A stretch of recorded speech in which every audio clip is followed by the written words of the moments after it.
And we're back here once again with another episode of the MSK show. And this is going to be episode 166. And in this episode of the MSK show, we are going to be doing a comic book review on Absolute Batman #3. And then after we do a comic book review of Absolute Batman #3, we will be talking about the brand new Batman #1 that is going to be coming out a few months from now, actually, from DC Comics, a new writer and artist. And this is kind of what I always say. It's just like, why do you have to renumber it or relaunch it back to like a #1? Why not just keep continuing the ongoing series you already put in like 163 issues in and just get a new team? That's my biggest pet peeve in comics. It's literally just people feel like when you renumber it, they just feel as if like their investment in that many months and that many issues just feels very lost and worthless, right? Because if 163 issues, right? Because you guys remember this new Batman run that started back in 2016 with like Tom King, and then went to James Tynion V, and then went to Chip Zdarsky. Yeah. Guys, that takes a long time to start building up these issue numbers. Because come on, you only get like one issue a month technically, right? So. Yeah. All these many years, you like, come on, if that was your first Batman run you've ever been through from 2016 all the way to now, good 9 years, long investment of your money and your time, only for it to hit 163 after the end of Hush 2, technically Hush 3. And they go, you know what, Batman #1 again. What the fuck? Why not just change the team? You're gonna, come on, guys. The reason why the renumbering makes no sense, they're gonna change the team anyway. Yeah, and they're gonna put the number back to what it was. You know they will. They always do it. They do like #1s, and then all of a sudden it goes back to the legacy number, and you're like, "Why did you do this?" Just to sell books. Oh God, like Marvel has that with like their legacy numbering, which is so cringe. DC will just straight up do a full blown back to #1. Marvel does that cringe thing of like, you know what? We did relaunch back to #1. We understand that, but this is a legacy number, so this is just the same issue, except it's just renumbered to sell you some bullshit, and it's just legacy numbered. Like Spider-Man, legacy numbering is like 900 or some shit like that. But it's DC did that after Crisis on Infinite Earths, though. They did that. They started back at 1, but they had like the box number. It was like legacy number. So cringe, man. They didn't call it legacy. I just keep saying that, but it was something Marvel else. does do that. DC does it weirdly and different. They'll fucking hell. What they'll usually do is that they'll just completely just restart the entire run at 1, and then completely just get that shit over with. Like Flash, remember the main Flashline series from Joshua Williamson was started in 2016 with DC Rebirth. He got it to like 800 issues. They're like, you know what? Dawn of DC back to #1. Why? 800? Yeah. That's just unacceptable, people. What's crazy is I have I think I have almost all the Golden Age Flash and Silver Age. And I'm still are you going to get the Mark Waid Omnibus Volume 2 for the Flash? That one just dropped, I think, last week. Okay. Yeah, I'm going to get it because I have the first one. Did you like the first one? Oh, yeah. Yeah. So that's like people's favorite runs on Flash, Jeff Johns' run and Mark Waid's run. So I will say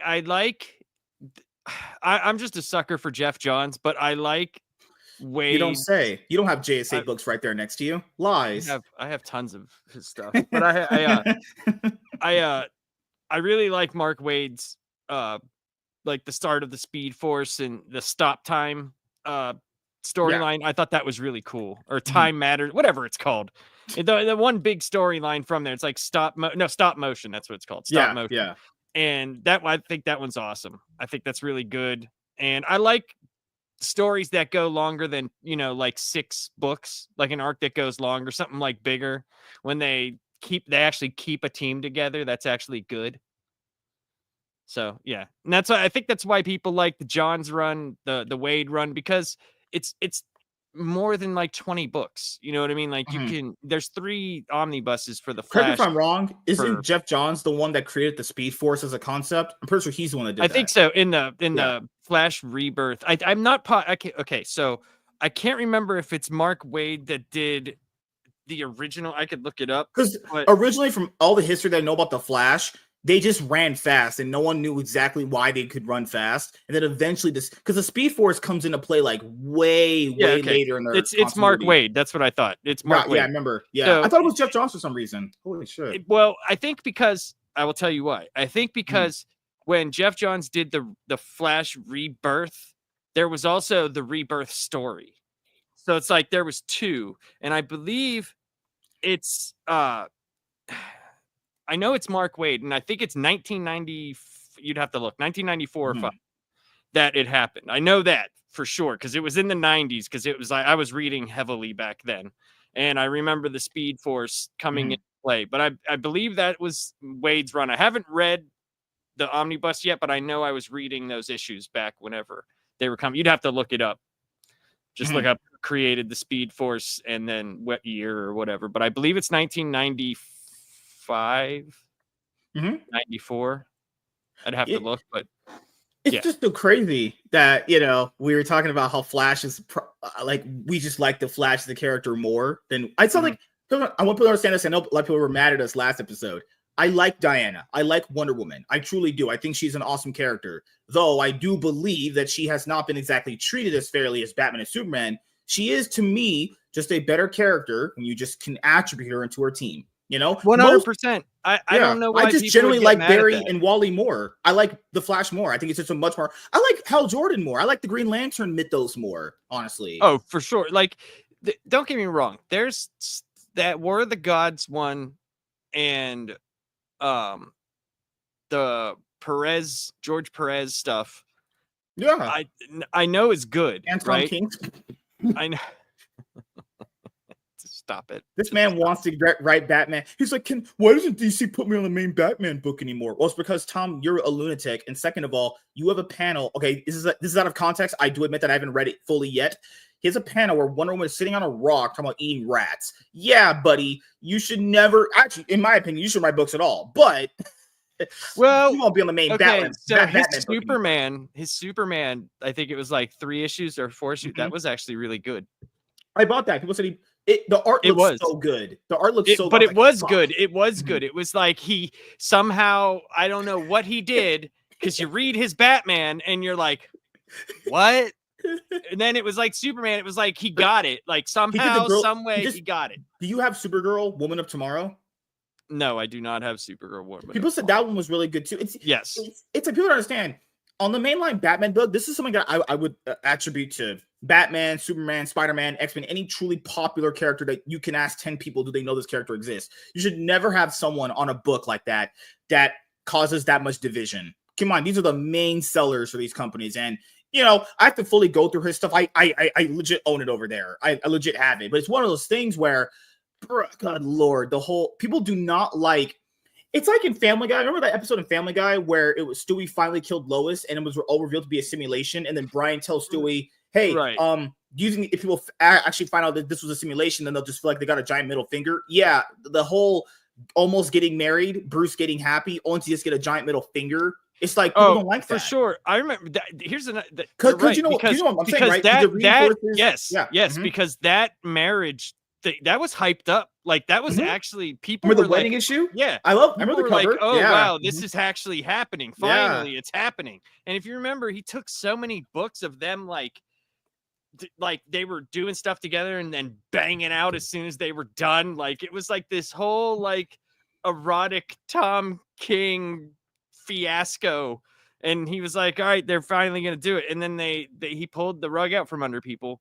And he can't say anything. They gave him a long time on that book. Yeah, he was on Batman for, I think, I could be wrong, about 69 issues, I think. Yeah, it was about 69 like issues, like, 70 issues. So that's it's almost 6 years. Yeah, because if you buy his stuff in deluxe editions, he has like about 6 books worth of that. And the first one is issues 1 through 20. So yeah, he's more than enough time to prove himself to be a competent Batman writer. And people said, just like you said with a lot of other runs from some creators, it started out actually really good. It just only got progressively worse. I've never heard people say it started out bad. People said it got bad to the very end of it. Yeah, I thought it was bad starting out, then had some good stuff in the middle, and then got really bad. Because I'm sorry, that Gotham and Gotham Girl storyline was one of the dumbest stories it starts off like Batman's on top of an airplane and it's just like, hey everybody, I'm Batman, I'm surfing an airplane into Gotham, and you're like, Jesus Christ, man,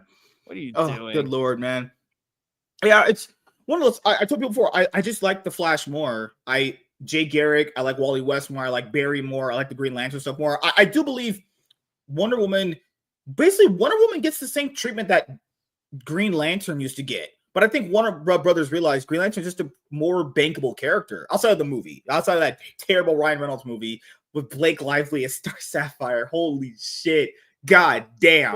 They don't put anybody good on those books. And just today, I don't know if you've seen this because you just got off work, but they canceled that Wonder Woman game that was going to be this open world RPG action adventure thing. They just canceled it today. It just got pulled the plug on it. And I was like, was anybody really interested in a Wonder Woman game? You know, because like I don't always try to bad for companies. I really don't. But you guys gotta understand, a lot of people just say shit when they're not really interested. So like people will say, well, I really, really like Wonder Woman comics. Wonder Woman comics barely ever sell. They just don't. I'm sorry. No, they don't. Like I look at I like Absolute Wonder Woman because it's a different take, but I don't see the staying power with it because it's like it's still like instead of Themyscira, it's Hell, and she's still the same, you know, type of person, and except she's openly using magic and like stuff like that. But I don't know. I just like her in the team. I think she works better in the team format, but I can understand the Wonder Woman fans out there thinking that that's, you know, whoever you are. They have Tom King writing their current you are, run, and then they just lost their Wonder Woman game, and all they have literally is Absolute Wonder Woman, which is what you hear is doing very well, which is good. It's good, yeah, but it's just like because it's different. It's like like I said, it's different. How many times can you tell us that you're made of clay and deal with the gods? Yeah, that's her original origin story. She made of clay, but in the New 52, it was a natural birth, right? Yes. And she just okay. I like the clay one better. For some reason. Because how could a god have a baby? Don't make any sense.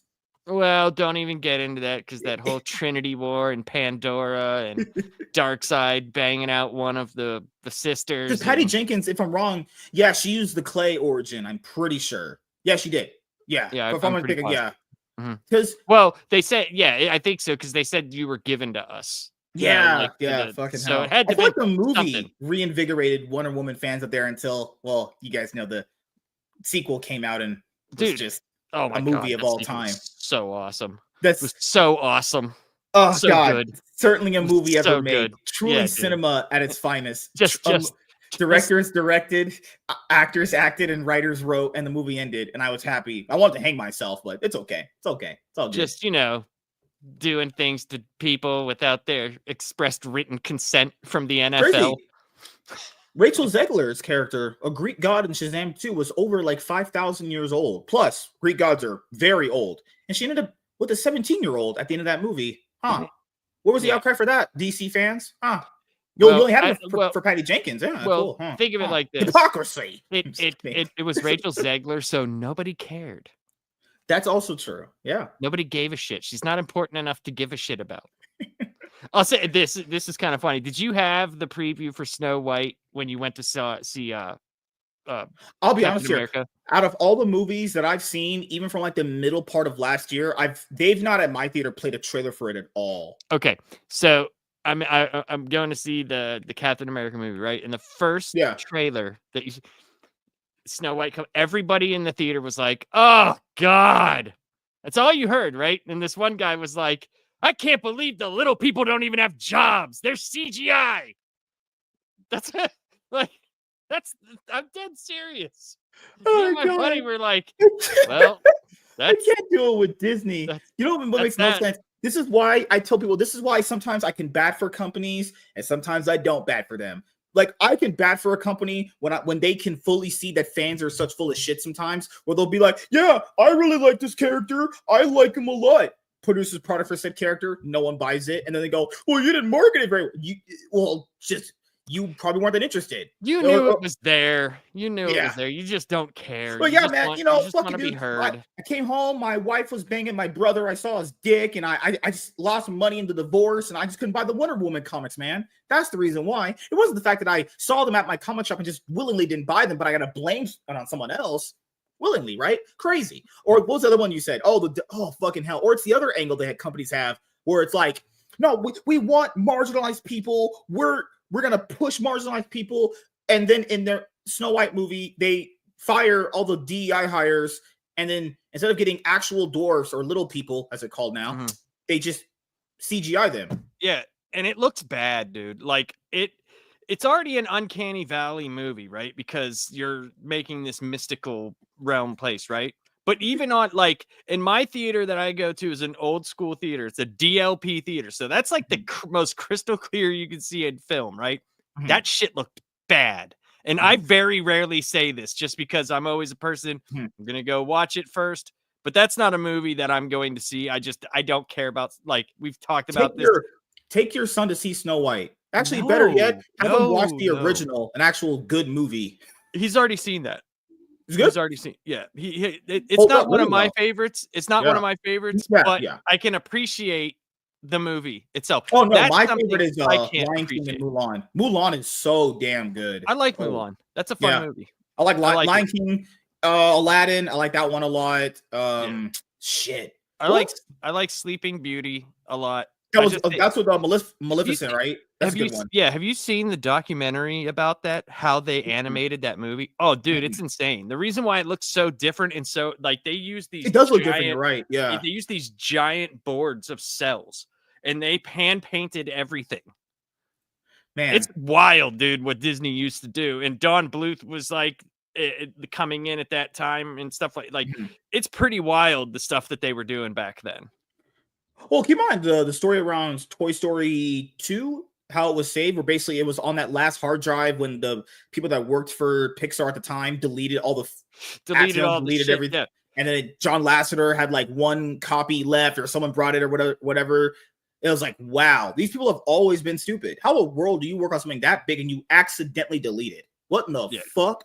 I don't know. Like backups upon backups of something like that. God, man. Like even tonight when I'm gonna have the show at Savage, I want to talk about the Kathleen Kennedy firing apparently. And this is what I wanted to make sure I say here. Did they actually fire her? That's the thing. Is what's crazy is before it was just a bunch of scoopers that said Kathleen Kennedy will be leaving Lucasfilm, but it's not just scoopers this time around.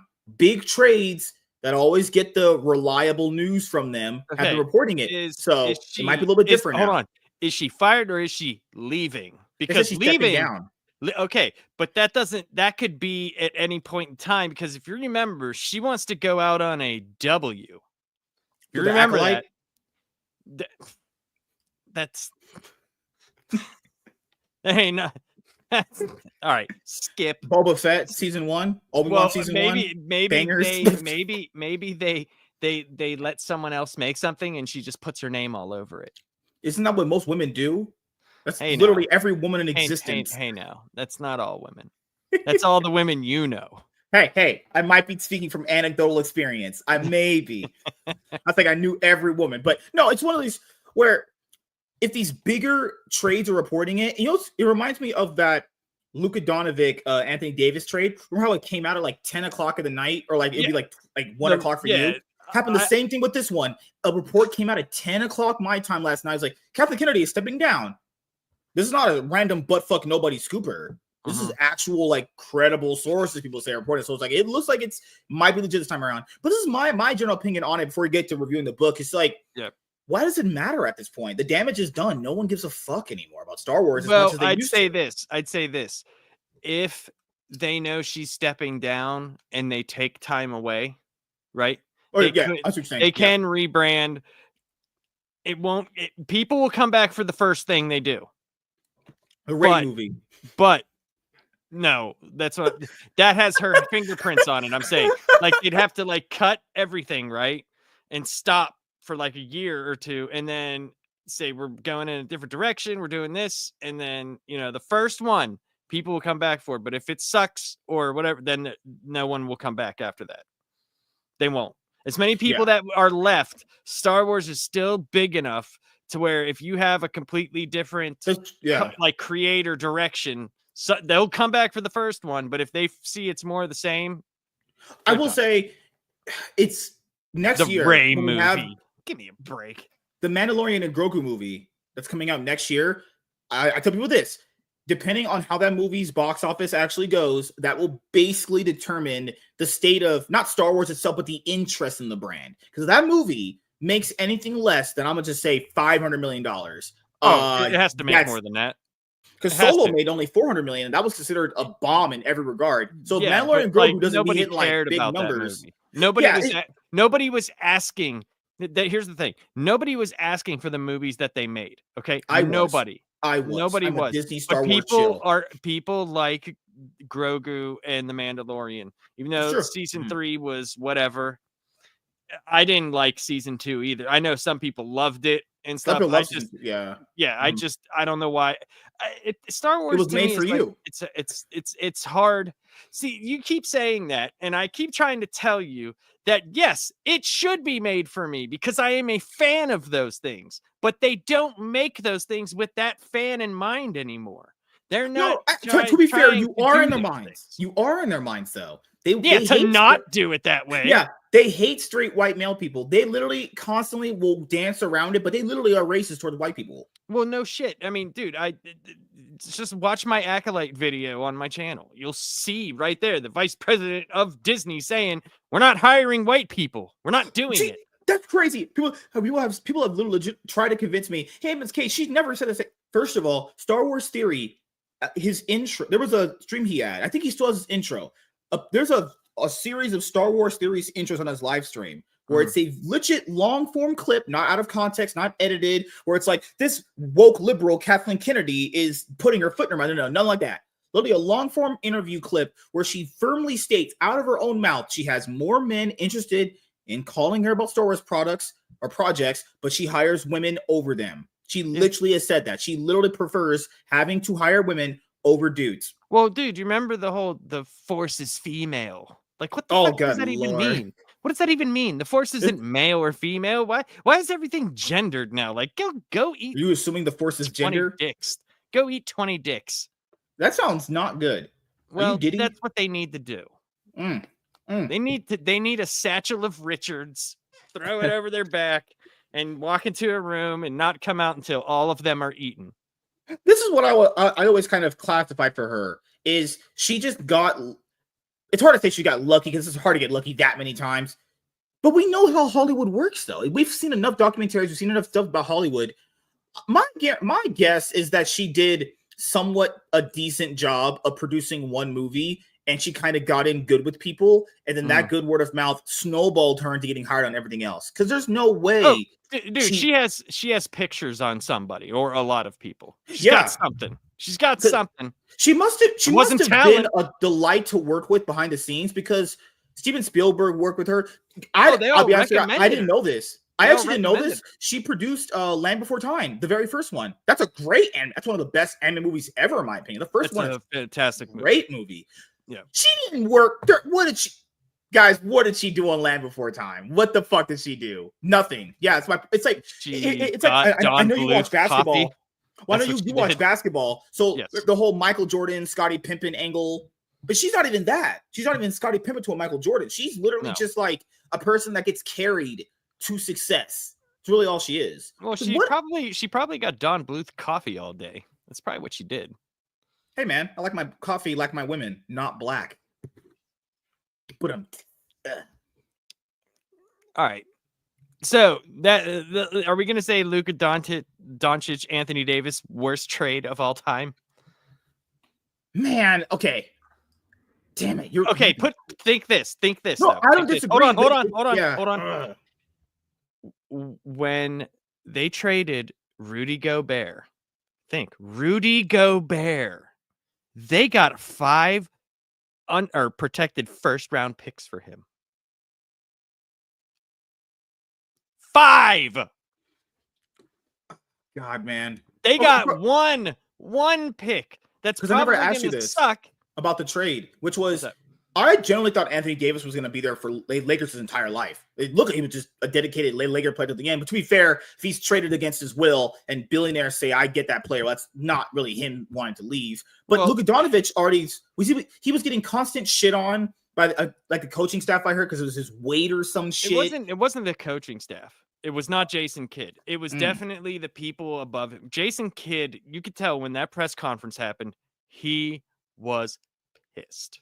He was not happy. Okay, his weight was up. He just averaged 34 points a game. But hey, man, it's weight. You can't do it. That's what the narratives told me. Whatever. I hate narratives. They're so Dude, stupid. you don't trade someone entering their prime for someone coming out of their prime. You Do just you don't. think Anthony Davis could have as many good years on the Mavericks as he did the Lakers? I don't No. know, because he's always randomly he keeps injured. getting injured. He already Yeah. did. He got injured playing. You're right. with He the got Mavs. injured a few Yeah. days ago, right? Yeah. Like yeah, last you're right. week or Mhm. something, injured his Yeah. groin or something. Like he went down. Whoa. I know that. I saw Whoa. that. Black man down. That's a lot to carry around. Oh God! Like it would be the equivalent, like in League, if like fucking Gen G traded like Chovy for Faker, which is like the LeBron James of League of Legends. It'll be just like you're essentially I don't trading think like anybody cares about that. I think I don't think I I think NBA League of Legends dudes in their basement. First of all, League is for chads. Just putting it out there. Basketball is for sweaty nerds, actually. Okay, well, here's the thing. I'll take Hot, sweaty, a basketball. smelly nerds. I'll take the average basketball contract as opposed to the average League of Legends. You playing basketball? I would have to see that. I would have to film this. You want to see me play basketball? Guess what I do 3 times a week? Ah, shit. I play basketball. I used to be Stephen Curry back in the day, but no, like, dude, I understand what you're saying. Look over there, I got like, dude, have you seen my Jordan collection? I got like 90 different Jordans. Whoa. You support black people? I thought you were a bigot. No. Because I'm white, and I only support bigots around here. Oh, but no, just it was one of these things where it's like essentially trading a player that is entering in their prime versus a player that is on their way out of their prime. It's like the Mavericks, to me, with that trade, just kind of wanted to win now. And they had to, that's what other way could you possibly think about it? Unless him and the coaching staff or people that worked for the Mavericks on the team just legitimately didn't like him. Because what other thing would it be, though? Well, because the only other thing that it can be is he was coming into his supermax year of like $300 and something million. They didn't want to pay out that contract. So that's a lot of money. That's could be the reason why. And since they would trade that, the Lakers can sign him for less. And I don't know what else incentives that they did. The thing is, something had to have happened because they didn't shop the trade. Do you realize like how much other teams would have given up for him?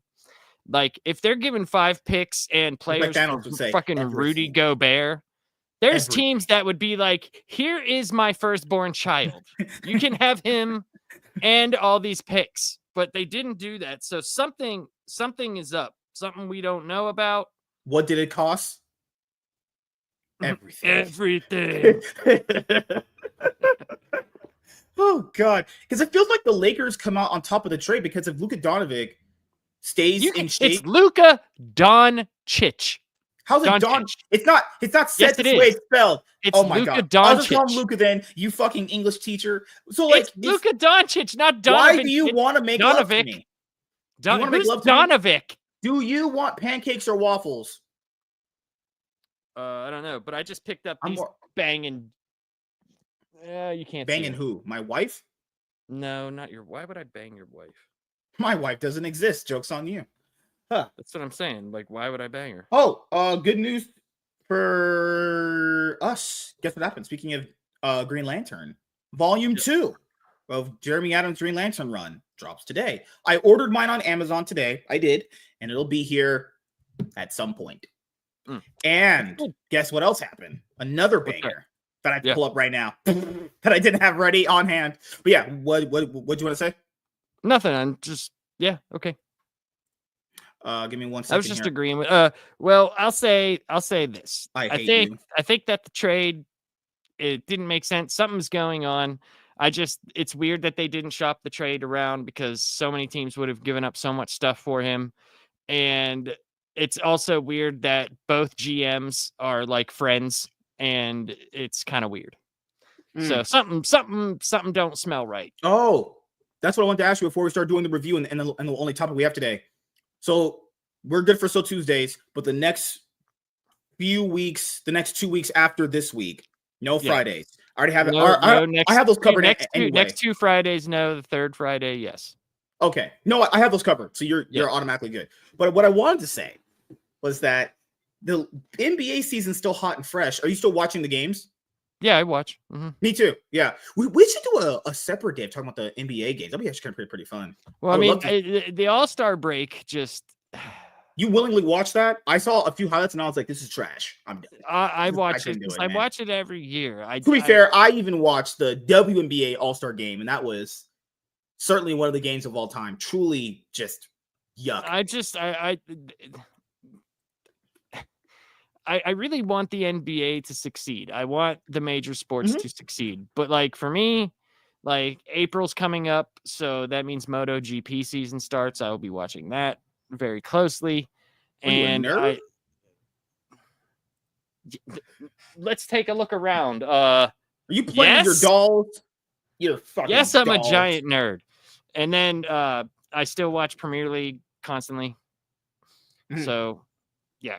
What did you think about MLB terminating their ESPN partnership at the end of the year? I don't know who watches Major League Baseball anymore. So that's They've just been me. suffering a lot of rating. Yeah, people factor in. People always make a joke about the NBA ratings going down. Guys, baseball ratings have been plummeting for a very long time at this point. But you know what's weird? Their streaming service does very well. They were like one of the first. No, that's what I told you, man. Go into all of these streaming. movie companies and all these freaking traditional sports organizations, they all want to pivot to streaming because I'll be fair here to the baseball was like one of the first, and a lot of people use that technology that they have. That's why you hear like, oh, they use MLB. I thought that was, I really genuinely thought like that was a company, right? Like that people like Netflix were using to store that. No, it was Major League Baseball. And I was like, wait a minute, what? And I found out like their streaming service is like unbelievable. Like, yeah, because with a streaming service, you get all the revenue. So all you basically hire is people to run the server, all that maintenance and bullshit to run it, and you get all the revenue for yourself without basically. I'll say this: it makes sense business-wise because you're cutting out a middleman. Now you don't have to rely on how much of a percentage you get from. But you don't. You know, but that's the thing, though. Like that money, though, the money you get for being on television, like the NBA's deal with NBC is like so many $1 billion. What happened with the one from Warner Brothers? Didn't they have one with Warner Brothers that they're still suing over? So I don't know what's going on, but I know like this is the last season for the NBA on TNT. I think it's a mistake. There's a lot of people that just watch just for, you know, Shaq, Kenny, Ernie, and Charles. There's people that do. I watched, I watched the NBA tip off and Inside the NBA every time it's on. Get your tip in the shack? That's gay. What? No, it's just, oh God, man. I need to clip that one part of Stephen A. Smith saying this is exactly the moment I've been waiting for just for these streams. But outside of that, yeah. I agree, Michael. Baseball is more fun in person. I have seen a few baseball games. They're very fun. It's actually a sport where if you haven't ever watched it in person, you're missing out. I would at least try to do it once in your life. It's very fun. Well, I live near Pittsburgh, so I only get to see the Pirates. So I go there when good teams are there. Like when the Pirates are playing a good team, or if Paul Skeens is pitching, I will go. Oh God, man. But I can see no, you're fine. I wanted to show you this really quickly, and we're going to do it. I think all these guys are pivoting to streaming because you're essentially just cutting out the middleman. Now what's the word I'm looking for? Now instead of basically waiting for all this viewership and money and leveraging deals, if they become just a big money making machine on their own with their own streaming service, well, why do you need these networks? Because what good are the networks? So the networks are just a place to put the shows on at prime time. But if you can just get people to sub to your streaming service for like $5.99. Well, now you have no middleman that's taking half your money. And keep in mind, the only thing keeping cable alive for years has been traditional sports. Well, if all traditional sports, all of them, MLB, NHL, NBA, NFL, if all of them have streaming services and pull out, that might be an actual reality coming up very soon. Well, I don't know what NHL does, but I really hope that because the NHL All-Star Weekend was freaking amazing. Lies. There you go. How is that a lie? That is not a lie. That is so much truth. That is a truth bomb. God, you guys and your L generating takes, man. Good Lord. Well, I know you were a fan of Power Rangers. There are some seasons that I genuinely like. Yes. My neighbor Power Rangers Across the Morphing Grid trade paperback. This one is going to collect Power Rangers Infinity number 1, Mighty Morphin Power Rangers, Usagi Yojimbo number 1. That's the you I know, remember this. I the remember that. samurai rabbit from the Turtles. And Power Rangers Across the Morphin Grid number 1. So I have this one right here. I'm looking at it right now. I have it over there. I didn't have this one because this just looks so cringe. This one I tried to buy on mycomicshop.com, but it was sold out, so I have to go and get it again. But look at this cover right here. It's fantastic. This looks actually phenomenal. Look at that. Looks great. Yeah. Jason, Kira, Tommy, Sky, and Tori, and Doggy Kruger, Omega Ranger. What a great piece right there. Looking great. Yeah. Oh God, why'd you have Antonio there from Samurai? Oh hell no. Good Lord. Fucking Mexicans. You know what? In fact, if someone wants it, I will send you. I'll show you this. This is what Prime Infinity look like. I will send you a free copy of Power Rangers SPD, the full season, if someone wants it. Power Rangers Season 2, Volume 1, also. Or I can buy you this, and you can hang yourself. I'm not kidding. That's a cover art for Power Rangers Infinity. That looks like crap. That looks like actual genuine shit. Who the fuck drew that? You need to be fired. I'm not kidding. Actually, you need to leave the company. Oh, look, their variants are better. No, they're not. That looks like actual shit. Is that a Oompa Loompa? No, that's the. And they're charging $7.99 for that. $7.99 for this. That's not good. That's not good. Yeah, that's like goes in the dollar bin. That's what I would say is goes straight to dollar bin. That's what you need to put that. But give me 1 second.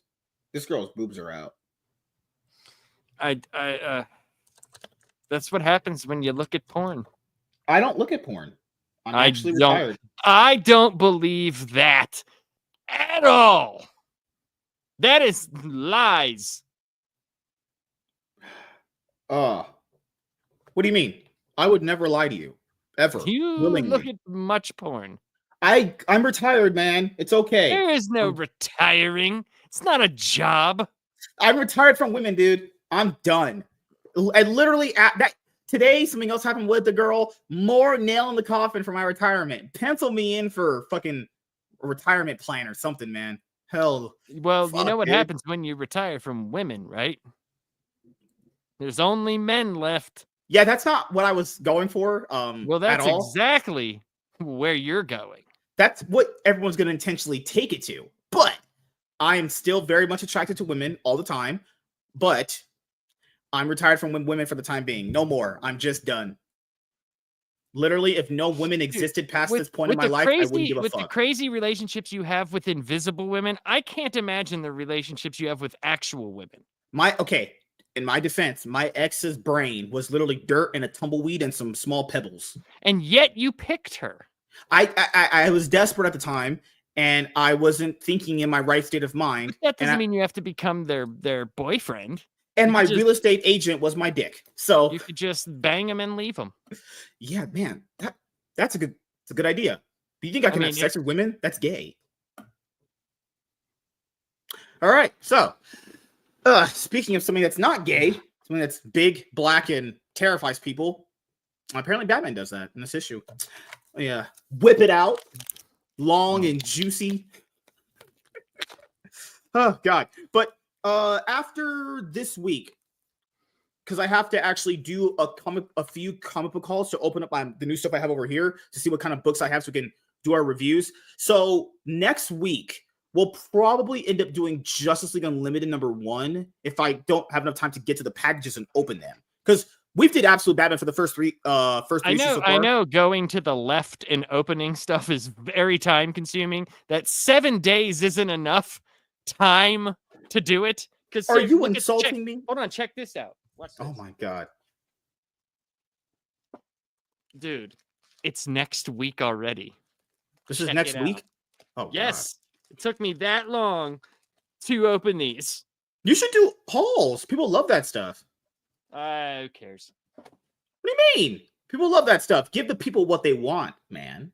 They like me. They like enough of me. Good Lord. Why are you so conservative? No pun intended. I don't know. What do you want me to do? Like, just like, here's what I got, people. Yes, that's all you do. That's literally all you do. Well, Have you ever did a tour of your shelves and what you own? well, that would take like lots of hours. There's a whole room upstairs that's filled wall to wall. Damn. This So is can I just borrow this is a just few my of- like this is just my recording space. So you told me that I could borrow your Batman omnibuses. I mean, that's you can read them. Damn, fuck. Now, okay, so what if cum stains end up on them? Well, first of all, why? Why did you go there? Near mint condition, man. Second of all, why? Oh, Why would you be jerking off to Batman if you're so straight? I am very straight. Thirdly, why does everything revert back to dicks with you? My real estate agent was my BBC. What can I tell you, man? Common Michael L. What? But yes, it's one of those things where happens in movie, not just even just with sports, man. Happen in movies too. Movies, studios are why did our movie bomb outside of the bullshit that's in most movies? It's probably because you only kept the movie in the studio for fucking 2 weeks. You kept your movie that you paid out the ass for to make it exist in our life, and you're only going to keep it in the theaters for 3 weeks, and then cry that it didn't make enough money. It's stupid. Like they think like I really believe that they think that if they keep it there and the money starts going down there, right? Then we have to hurry out and get it digital and stuff because the home market it will succeed in. But not realizing like if it goes away for a while and then you have like a big DVD release or digital release, people will want to see it because the ones that didn't get to see it in a theater. Because everybody's thinking now. Everybody's thinking now, right? As opposed to like YouTube, TikTok, stuff like that, where it's instant gratification. With movies, how many of your friends, how many people go, I'll just wait till it comes streaming? We're at that, but it never used to be that way before. Streaming it didn't. Yeah. But now it is because of the turnaround. Because like in 2 months it's going to be on streaming. So who cares? And it only took that certain virus that may or may not have came from Wuhan, actually, And then after that, people have just gotten conditioned to just wait for movies on streaming if they don't see the value of watching the theater, which is so bad, guys. Now, because how are you going? Because once you get people into a certain rhythm, which is already hard to do, getting people into a certain motion and ways of thinking. How are you going to get them out of this way? Because they're trained to be comfortable at home, waiting for big blockbusters to come out on streaming services. Where it's like if they go back to this window of like 45-day in the theaters, because remember that was the exclusive window. I'll at least be here for 40 days, or at least maybe 45 days. No, that's not even the case anymore. It's just 2 weeks or 3 weeks. Dude, the Lord of the Rings, the first one was in the movie theater for almost 4 months. I remember. It used to be a 4-month window or 5-month window. Sometimes, Yeah. Then you wait for the DVD. Look how many times like they've redone, Avatar. Like it's been in the movie theater how many times? Too many times to count. And that movie is, it exists. I'll say this. I'm not a huge fan of the story, but I went and saw it in 3D, and it was still one of the coolest experiences of seeing an actual. It's only cool if you watch it in 3D. It was a cool experience, it really man. Is cool. Yeah, it was a really cool experience. Like the story is basically Pocahontas. I mean, it really is. I said the same thing. It's literally Pocahontas with blue people. It's literally that or Dances with Wolves or Fern Gully. It's literally all it is. So fucking it's like but at the same time, the 3D in it is spectacular. You mean my wife's boobs? Yeah. All right. Your wife's boobs. My wife's. That is exactly what I was talking about. You nailed it again. You said it's a 200 IQ. Are you saying I'm not Shikamaru from Naruto? No. Are you saying I'm not an IQ genius? Dude, if you are Shikamaru from Naruto, the artist who is drawing you right now is fantastic because he is very fast. That guy needs a better job because he's talking to me on a Tuesday. Yeah. Who are you again? All right. So All Batman, right. right? I lost my brain currently. Michael says for the time, yeah, it only ever won for special effects. All the awards it won for special effects. And, Oh, and yeah, I'm it right. was He great did a to great see. job. James Cameron did a great job. I'm not saying that. It's one of the most. It's not even overrated because no one rates it highly. No, I've never met look at someone who his actually fondly likes that movie. It's if you just look at very his meh. next comment, it's perfect. He said Oh. it's for the time being, its special effects were peak, but yeah, the story is mid. Yeah. Because people said it's overrated, but it's not overrated though. No one rates it highly.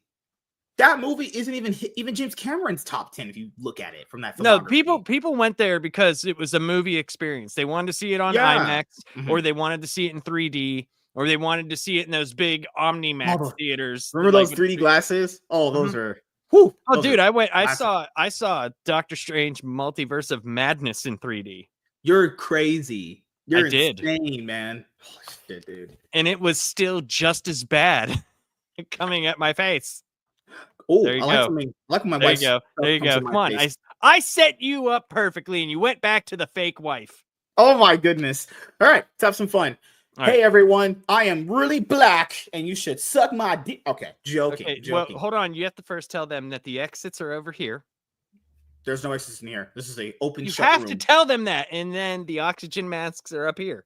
Technically, my window's right there. If I jumped And out of they're that, over it here. wouldn't kill me because it doesn't lead to a ground. It just leads The to a plane roof. goes this way. It definitely doesn't. Yeah.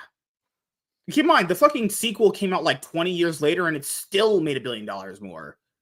Well, That's those movies will do crazy. it. They will do it. Yeah. They'll make that. It's like the Jurassic movies. For some reason, people love those movies. Like they I love dinosaurs. I really no. understand why people make them. I'm saying the Avatar. For some reason, Oh, like Avatar. I think Yeah, it's like a thing you go to. You know, because like how many people really bought the 3D TVs when they were like, you know, being sold They did for home remember. viewing? And Like, what was so it's like, what was the yeah, movie that they used for the 3D TV ads? Avatar. Avatar. Yeah. Only Avatar. Yeah. I know that just because one of my buddies, Dave, was dumb enough to buy. He's like, dude, I bought a 3D TV. You gonna come over and watch Avatar? And I'm like, sure. Two morons sitting at this giant TV in this little room. With Me and you both. glasses. I don't know a single human being that watched Avatar 2. They'll never talk about it. They never mention it. It's not even brought up. Even in general movie conversations, it's not brought up. Michael, I don't know one person who did because I didn't go see it. I didn't see it. Yeah. I didn't care for the first one. I still haven't even seen it like on you know, streaming or anything. I haven't even watched. I saw the first one. I 100% went and saw the first one in 3D. All right. Let's get to Batman. All right. Make sure you direct them to the exits. Into my butthole. All right. Hey, everyone. I am really. No. Gay? Whoa. Sorry. My Vin Diesel was passing through. I don't want to mess up. I never mess up. How's his family? I might not ever watch. Michael, stop. We are never going to watch it. There is no might ever. I can give you 100 movies I would prefer watching over that right now and rewatching. Also, I would rather watch Batman Under the Red Hood 1,000 times in a day than watch Avatar anything ever again. Hey, you know what though? I'll say this. That movie is fantastic. Talking about Wonder Woman earlier. The Wonder Woman's first animated movie. That is freaking awesome. Oh, you're talking about the one with it's the Hades one. I think so. I can't remember. All I know is she cuts off a lot of heads. It's the one with what's that villain of hers? It's the villain of hers. It's the one that starts with an A. Good Lord. Ares. Yeah, that was it. That's the Ares that the first Wonder Woman movie should have had. The problem with the Wonder Woman movie is the Ares reveal is so porn 80s mustache guy. You know, that's like that's Ares. 80s porn mustache dude. Really? It's the 2009. I remember that one. I like the movie. Yeah, it's a great movie. And it's actually based on some of George Perez's Gods and Mortals. Does that surprise you? No, but that movie is awesome though, man. It's really good. I loved it. Did you? I loved it. Check it out if you can. The only other one I didn't watch was the one that was in those New 52 movies, Blood Rust or something, Blood something. Oh, her second one. Yeah, it's not as good. I never heard good things about it. Yeah, that's the problem with DC animated movies is that they get the other lackluster ones get carried by the really, really good ones. Like the Suicide Squad ones are outside of like Assault on Arkham are all pretty bad actually. Like, Which one's Suicide Squad Hell to Pay was pretty bad. Yes. The Assault on Arkham, that was good. That was really good. That one was good. Right. Yeah. Yeah. All right. But yeah, Rough anyway. it up. All right, let's go. Hey everyone, I'm MSK, aka Master Swag King, coming at you guys today with another video. And if you guys are returning viewers or new viewers, then please consider subscribing to the channel if you have not already. Leave a like on this video if you enjoyed it and comment down below. Also, make sure you guys hit the notification bell. That way you guys can get notified on whenever I upload a brand new video. And in today's video, we are going to be doing a comic book review on Absolute Batman number 3. So if you guys have not had a chance to check out our Absolute Batman number 1 and number 2 comic book reviews, I would highly recommend you guys go and check out those reviews first. That way, if you guys have any thoughts or concerns about our previous criticisms or critiques or positive, ways we talked about those previous 2 issues, you can go and check out those and then see how those conversations went into my wife's asshole and then went into her sister's butthole. I had you guys. I did it. And now I'm black and I need to get railed in my ass. I thought. Hey, look at that. Look at that. No shit. Love you. That was the whitest thing that you've ever done. Oh, there was a problem with what I did there. The nostalgia critic. Do you think I'm attractive? I think that you talk with your hands like he does. Oh, I'm a frantic lunatic, man. Oh my god, I just did it. That's why you need to go into directing people on the airplane. I would love to. You would be the best steward. Could you imagine walking up to someone? Excuse me, ma'am. Would you like a drink or a lick of my wife's balls? Because she's not real. She has balls. See? Huh? And then they'd be like, your wife has balls. They'd be like, that's. I said your. Oh, my wife, if she had balls, well, she would get kicked out of a roof. Kicked out of yeah, that makes sense, right? No, off the roof, maybe. Why would you be on the roof with your fake wife? Isn't that what freaking Tony said? Are you the fiddler on the roof? Is that you up there? No, singing those songs. No, one time I used to watch this channel, Doty's Corner, and one of his panelists. You know how like in Civil War when Tony called Spider-Man, he called him Underoos. The panelist guy said on the roof. Well, I mean, it's like dinosaur. No, we're not doing that one. We're not doing that one. Dishonored dinosaur. I can't believe I said that. All right. Dishonor dinosaur. You dishonor my wife with your good looks and attractiveness and your nice rippling muscles, sir. Nope. All right.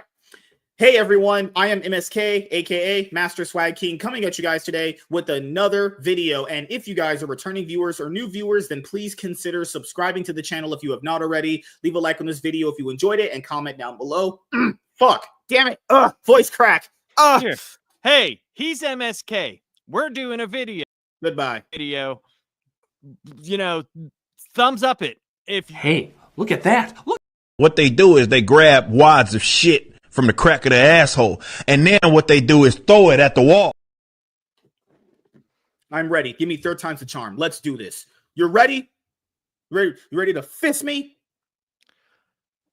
Don't answer that. All right. So, hey everyone, I am MSK, aka Master Swag King, coming at you guys today with another video. And if you guys are returning viewers or new viewers, then please consider subscribing to the channel if you have not already. Leave a like on this video if you enjoyed it and comment down below. Also, make sure you guys hit the notification bell. That way you guys can get notified on whenever I upload a brand new video. And in today's video, we are going to be doing a comic book review on Absolute Batman number 3. So if you guys have not had a chance to check out our Absolute Batman number 1 and number 2 comic book reviews, I would highly recommend you guys go and check out those comic book reviews on Absolute Batman number 1 and number 2. That way, if you ever want to know our thoughts and opinions on those 2 issues, you can go and check out those videos and then see how those videos have our opinions in them and compare them to what we're going to talk about here in Absolute Batman number 3. So essentially, I usually kind of like to read the comic books we're going to review for the channel closer to the time of the MSK show where we do the reviews live for you guys. And if you guys have not subscribed to my main YouTube channel, please do so since you're watching this video on my comic book channel, actually. You know, nudge, nudge, wink, wink, shameless plug, right? So I actually chose to, read this before I got, called into work. And I was thinking to myself, this is actually very good.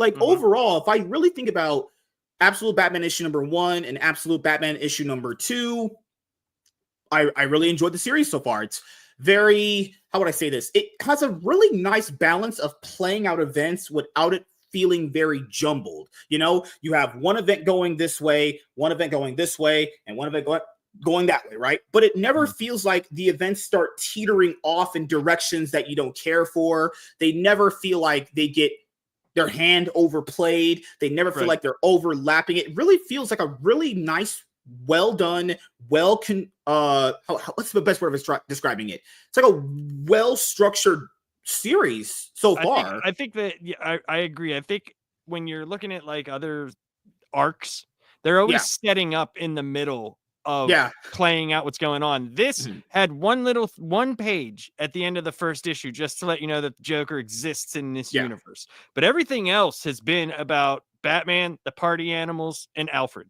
Yeah. And, it was really cool so far. The stuff in Gotham. So I think they've done very well with sticking to what the story is right now. It's also really, really interesting that you bring it up, is because there's quite a bit of comic books out there that even I've read myself where it feels like sometimes when you're doing this many story arcs, they can get very conflicted, where it's like they spent way too much time on this, not enough time on this. I'll be honest here, with Scott Snyder writing the book, guys, going through this, it's so well paced. Like, I'll be honest here, it's very well paced. Like, there's moments where you get enough of like the other characters, you get enough of Bruce, then it ties into his backstory about things that made him who he is. It ties into the backstory about how his relationships developed, and then it had a really nice touch there with his mom from a backstory part and tying it into the present. And I don't stick on anything too long to make you bored of it. It's just the thing I wanted to ask you, because I'm pretty sure you would understand this more than me. I mean, I have a 200 IQ, but all geniuses need help. Right. There's a part in the book you remember toward like the second third of it where after Alfred told him what he should do regarding Black Mass, there's these like arc points. Could you explain that? Because like when we get to it, so I would say if you're reading this book in just single issues, that's like the only difficult part to understand. But it's not that difficult when you realize the scope of how much bigger everything is now. Yeah.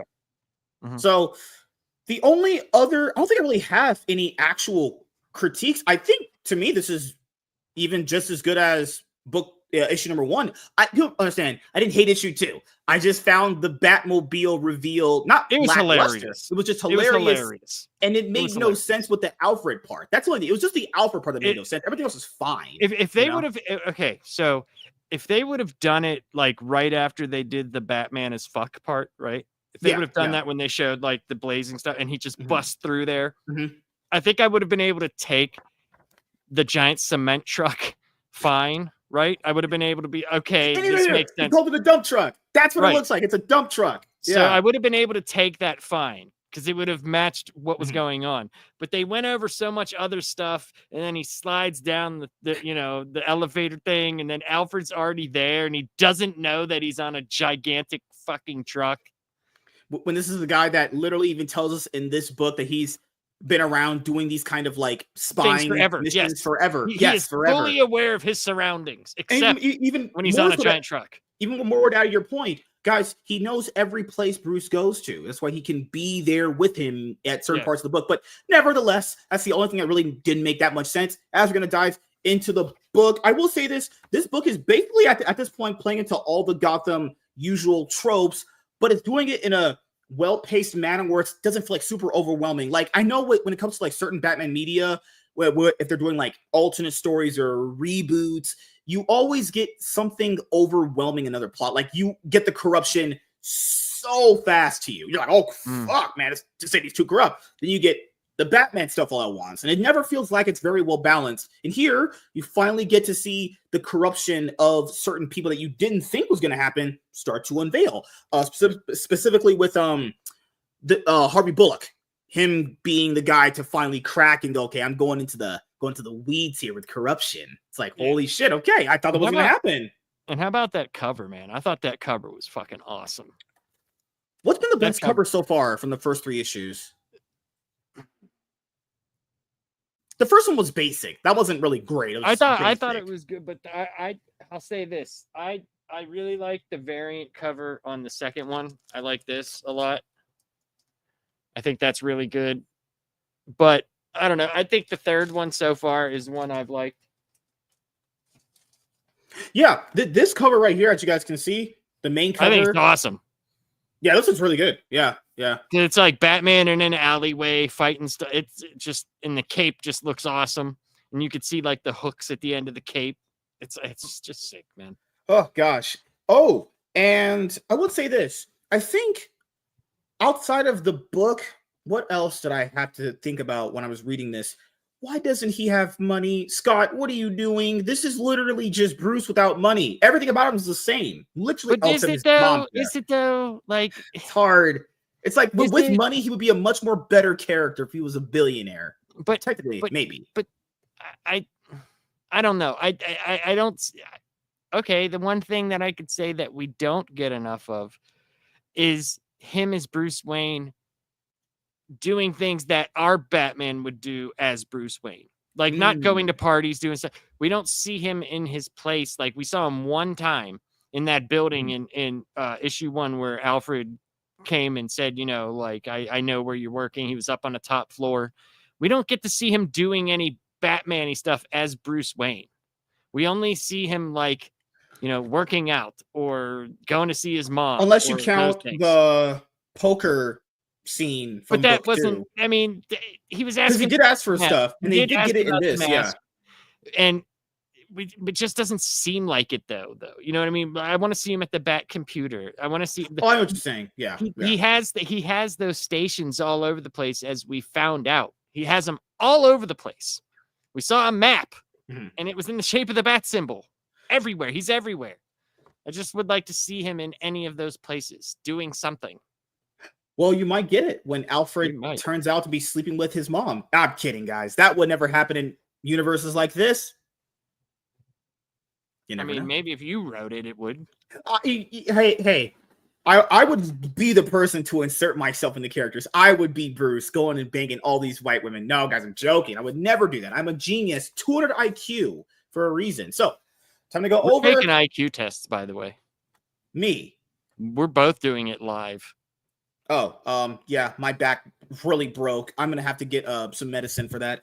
So, speaking of a character's back who was broken at one point in continuity, hey, callback. So, at the end of the last book, which was Absolute Batman number 2, which you guys should know, is that Miss Selena Kyle had her debut in the Absolute Batman continuity so far. And yes, they really want you to buy the new Black Canary solo series, which is a 6-issue miniseries, which is written by Tom King. Thank you, DC.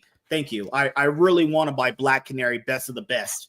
Listen, the only way I would buy Black Canary is if she's doing a team up, you know, with Green Arrow and they're doing the whole family. That's the only way that I'm buying a book titled Black Canary. But dude, it's Black Canary versus Lady Shiva, written by Tom King. Oh, I'll get right on that. With time to order it right now. Add it to eBay cart. Proceed to checkout. No, okay. All jokes aside, last issue, Selena Kyle makes her debut. As you guys know, that is Catwoman, obviously. She and Bruce go off on an adventure together. But what I like about this is that it actually plays in and ties into something from the last issue. So if you guys remember last issue, it was revealed that, you know, Bruce, after his dad died, shut out his mom completely, barely would ever talk to her, shut out his friends, barely would ever talk to them. That's going to get played in here and actually gives more storyline to it. It's nice progression there. And then, you know, Bruce is talking to her later on in the book about the adoption agencies, and she's been through 4 families. That's gonna be later on. But what I also noticed in this first arc, all the zoo imagery that's happened in Absolute Batman 1 through 3 so far. Well, really it cool. is called the zoo. The arc is called the zoo, but it all takes place there. Like, you know, everything leading up to his decision to do this Kind of like the zoo is basically the crime alley of this universe. Damn, that's why I have you here, to notice things I don't.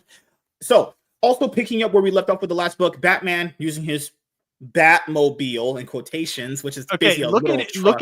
Look at it in the top right corner where the guy's going, what the dump truck has wings on it. It has fly. bat wings.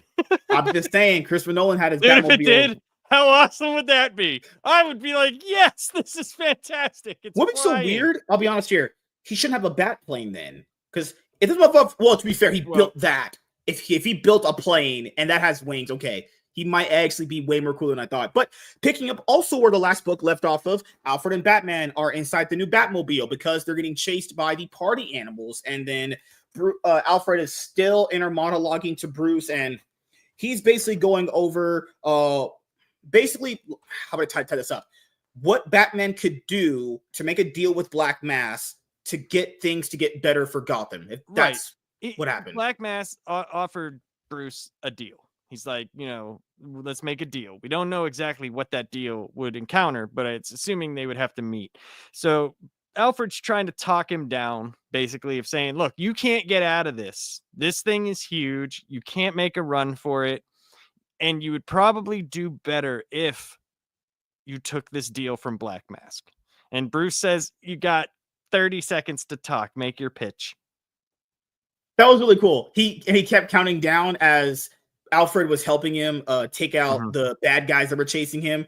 And then they get halted to a stop at one point, and Bruce basically just drives his Batmobile into the water as he shoots Alfred away so he doesn't drown as he's going underwater. He actually, if you notice, like, he actually separates part of it and then drives into the water. Yeah. And then shoots him out of there, which is hilarious, by the way.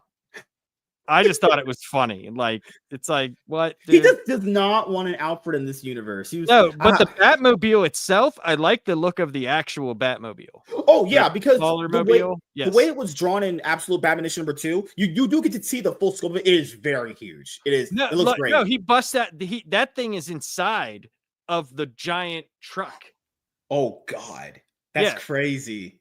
Yeah, so, like, it's like he bursts out of there whenever he closes in the hatch. Yeah, and that's where if you look right whenever he pushes like his finger on that button, on the green button, that's where it says there's sudden screech of hydraulics, the rumble of 600 tons of steel shifting its chassis. And that's when he said the roof almost takes his head off. But all I could think of is, he says, I might love this Batman. So it's like comes out of there and then it shoots off. It's no longer the giant dump truck. So then it goes back to the part that I mentioned at the first part of the review where Selina and Bruce are talking. And then Selina has this conversation with Bruce about, what happened at the zoo where his dad was killed. And then she has him watch this movie called Zorro with her. And then he asks him, like, what are you doing? And then that's going to be tied into later on. And then we get to this part. That's what's crazy. Like, they're making him watch Zorro, which is the movie that Bruce in our world made his parents go see that ended up getting them killed. Ooh. On the walk home. What world is it? Was the Mask of Zorro. You're right. What's the best word I could say with what you just said there? Synergy? No? I had a word there that was going to compliment what you just said there, but I just lost it. No, but don't worry, guys. I'm a genius. So Bruce ends up going to meet the Riddler. He created this machine, this AI machine where it can kind of just give him answers to what he wants. And then after that, he doesn't really feel at his best when he gets these answers, because these answers basically tell him, this kind of thing goes way beyond what you initially thought it was actually going to be. And the way the book sets it up is apparently it's way bigger than most people thought what was going to end up being the actual normality of the situation. It's not the whole typical of like, hey, I just beat this bad guy, the fucking gangs run away and they stop and they cower and hide. No, it's not like that at all. Well, apparently it's bigger than that. They don't know he's Batman. So the fact that their friend, who they rarely see and they think is being a shut-in, is going down a path of, first of all, where did you get this helmet?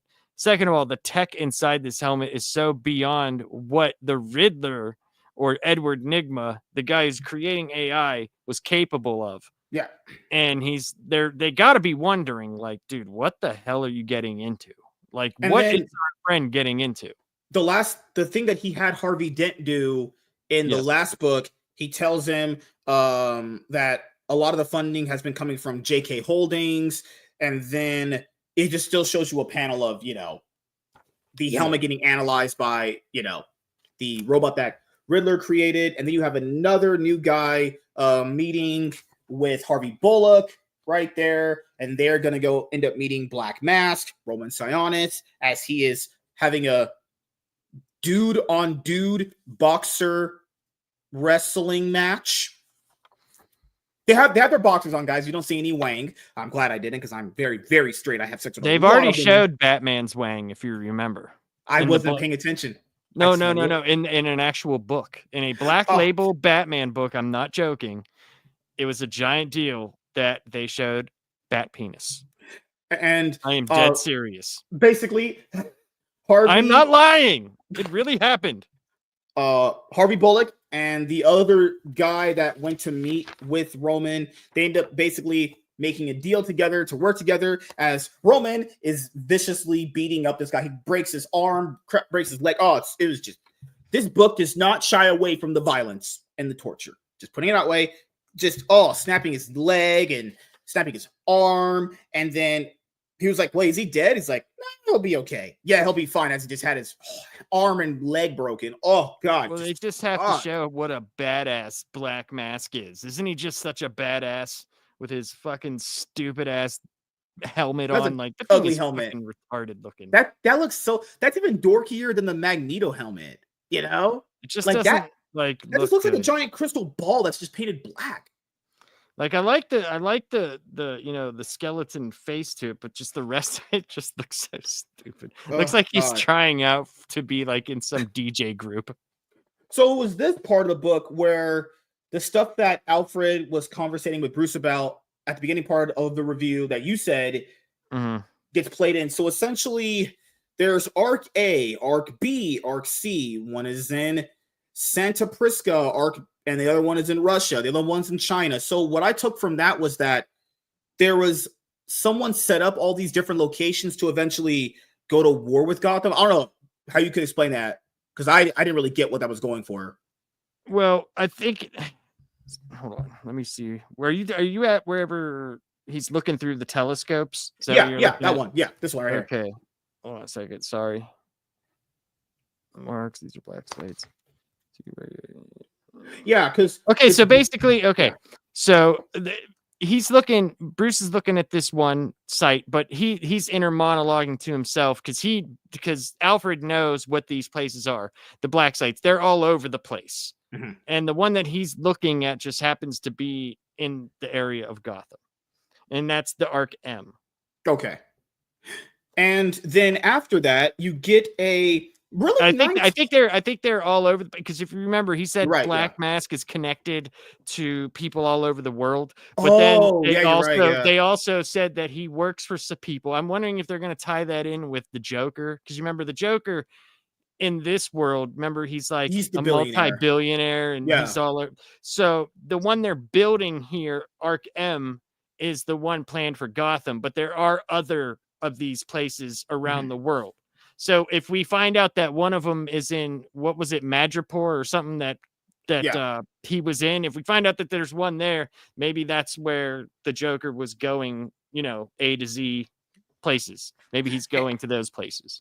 And then after that, you get one of the most wholesome moments of the book, actually. And I like these wholesome moments. There a lot of them were in Ultimate Spider-Man Married with Children Volume 1. I really like these moments where basically Selina ended up bringing Bruce here, and then his friends come out and hang out with him, and they all sit together and watch the movie Zorro. But then it's also kind of revealed that his mom was the one that set this up, because he had been running out with Selina, for a while at this point. It's not like confirmed, but it's been a while, let's just say. And she set all this up because she realized that in the last book, Bruce was very just cut off from her. Well, I think it's like so cool. I think it's like he wouldn't listen to any of his friends except her. So to have her bring him there, she could bring all the other friends, and it all wasn't be built that together Selena to did him. know them Yes. because Bruce mentioned that my parents. So I thought that was really cool. I thought that's how you tie was a in good story moment. elements. It was a good moment to show their friendship and how they've drifted apart. Where all the other four, except for maybe Selena, because remember she didn't show up for the poker game, are probably close by something else. Right. So this is a comic book. Oh yeah, you're right. Oh yeah, they're not gonna have sex with Selena Kyle in the book here. Well, maybe he could have banged her before he went to that poker game. Nevertheless, it ends up back in present day after that flashback where Bruce is talking to his mom, and then she's like, "Hey, I'm gonna step in for as deputy mayor," and then he was like, "Hey, look how that turned out for Dad when that happened for him," and she was like, "I'm going to kiss you now, so I don't slap you." Good Lord, that dude, hit a nerve there. That sounds like one of your dates. Oh God, man, like.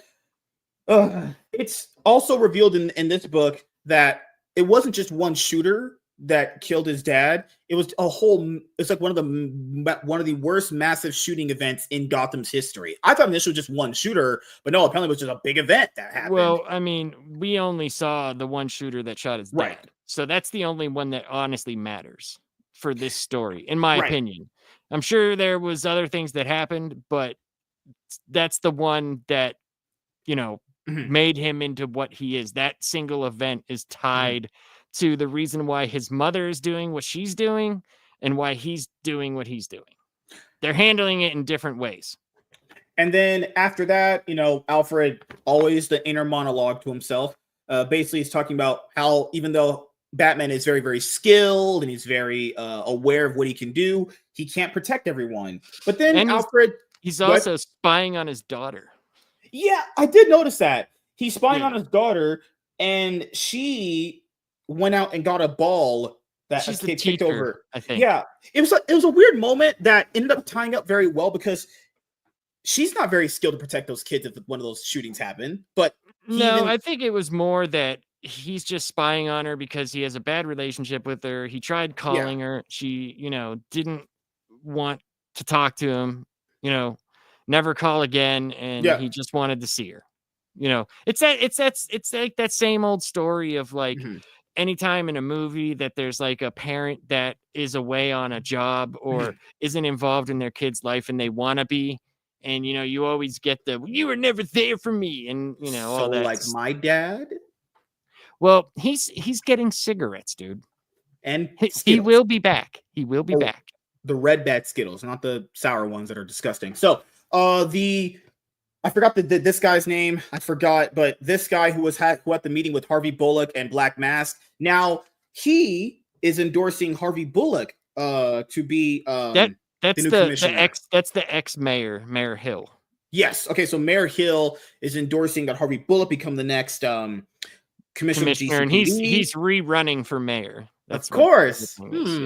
How convenient, Mayor. Gordon was shot and this new guy's commissioning. Big things are at play here. And then the news is like, where's Batman at? Well, Batman is apparently at the end of the book having a conversation with Black Mask. Now, this is a weird scene because I don't know if Bruce is not stupid enough to reveal his identity like that. So I would have to assume that this last page is basically he's just talking to a screen version of him, and I don't think it's the actual him. Yeah, I just think it's a phone. There's no way. Yeah. It doesn't. Have you noticed this in the book? They have these bat panels here where it always says bats are not blind. It's referring back to the place he went where he wanted to go. If you remember from the field trip, he wanted to go see the bats right away because he's obsessed with them. And there was all those panels in the bat room. Yeah. Like leading everywhere. So like his trauma of wanting to see bats is also what he was afraid of because remember they were stuck in that room with all the bats flying around while his dad was getting killed. Yeah. Oh God, what a tragic origin story. And then Gordon, when he was talking to his mom, Was that in the second book? I think. Yeah.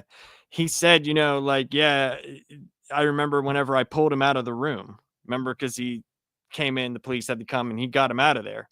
So Bruce probably stayed in there longer than the rest of the kids, just with his head down, terrified because he knew his dad was dead. Man, it just feels like in any iteration when it comes to Bruce's origin story, it's just always immensely, you must go through the most tragic pain of your life to be forged in the fire or some bullshit like that. I mean, because the dude like dresses up like a giant bat, dude. He's obviously mentally disturbed. So Bruce, Bruce, as much as you want. He ended up basically kind of considering taking the money from Black Mass. This thing is, I don't think he is. I don't know if it's money. Is it? Because most of it was just about how much good the money will do, but what he can also start building with it. That's what I was taking from it. But I don't think it's that.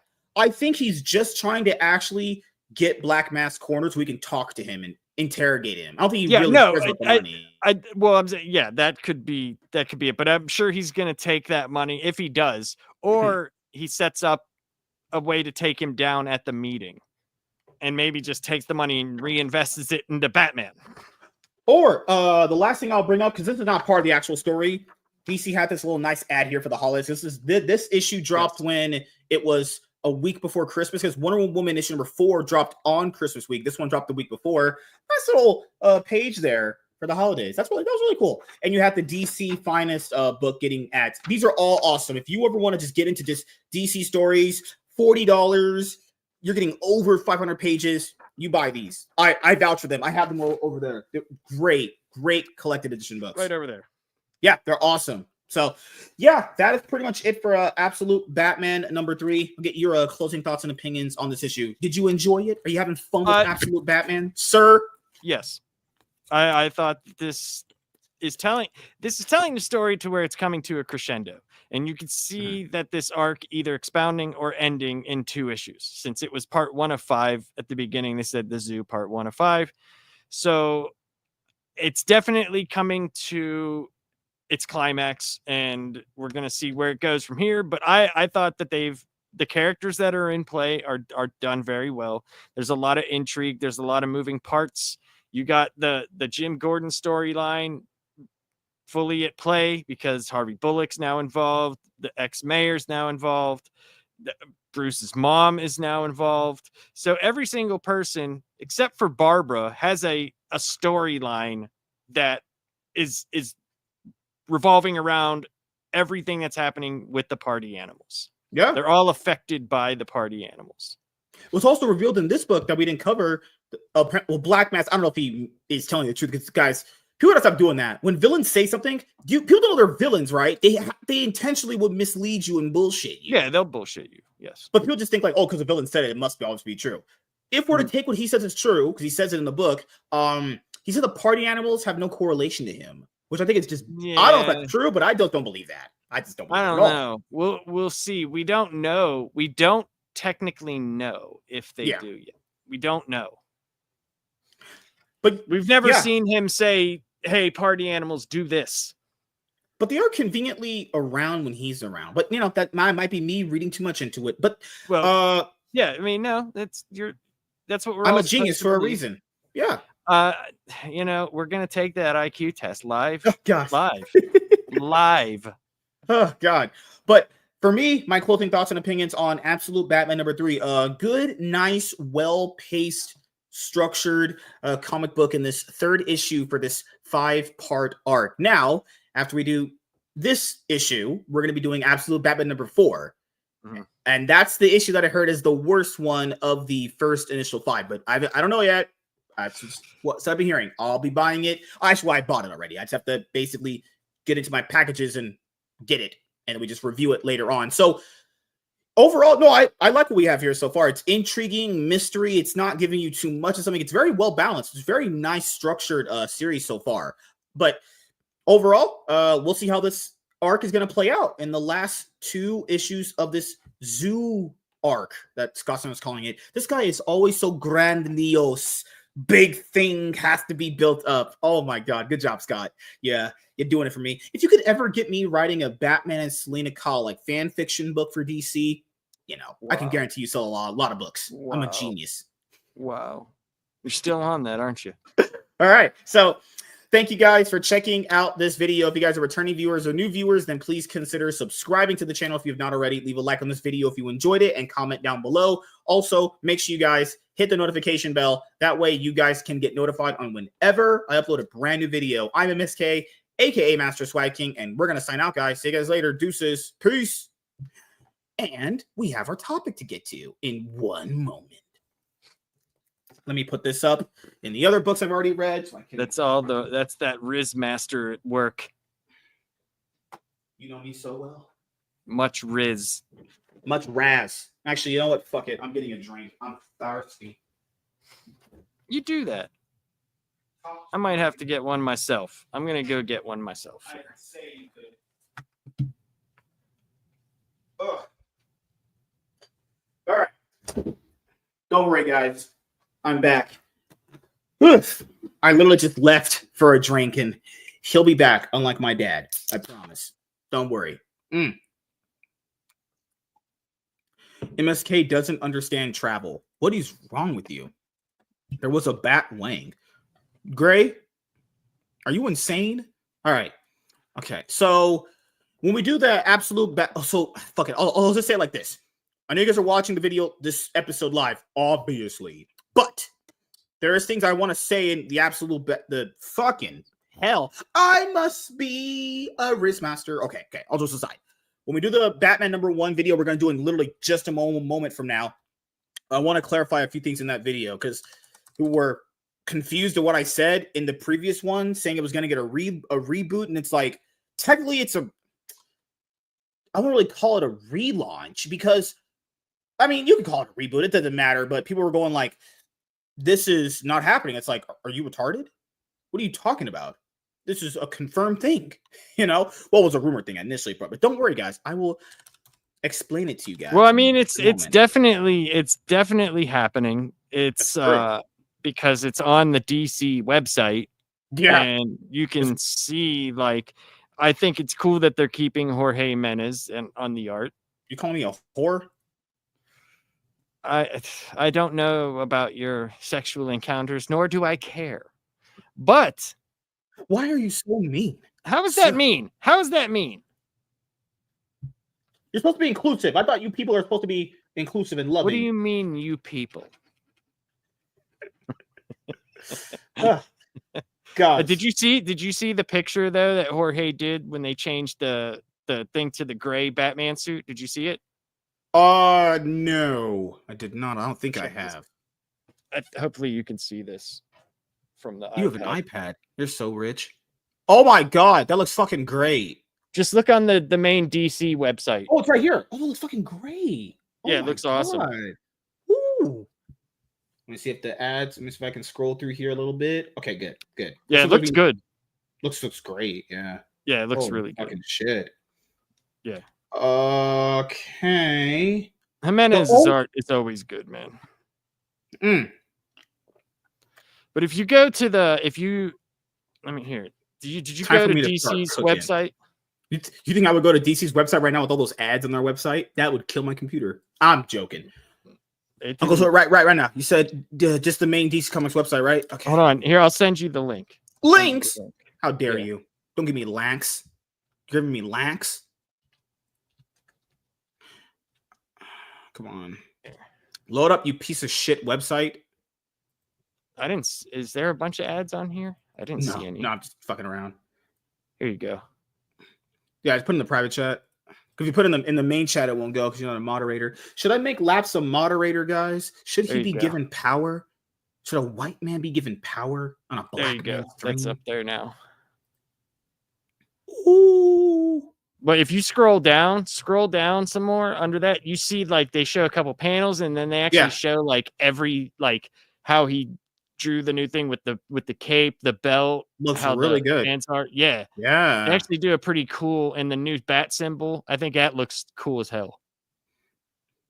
So is there a world we don't review this when this book drops later in the year? I don't think there's a world we don't review this. No, we're definitely doing this. Yeah.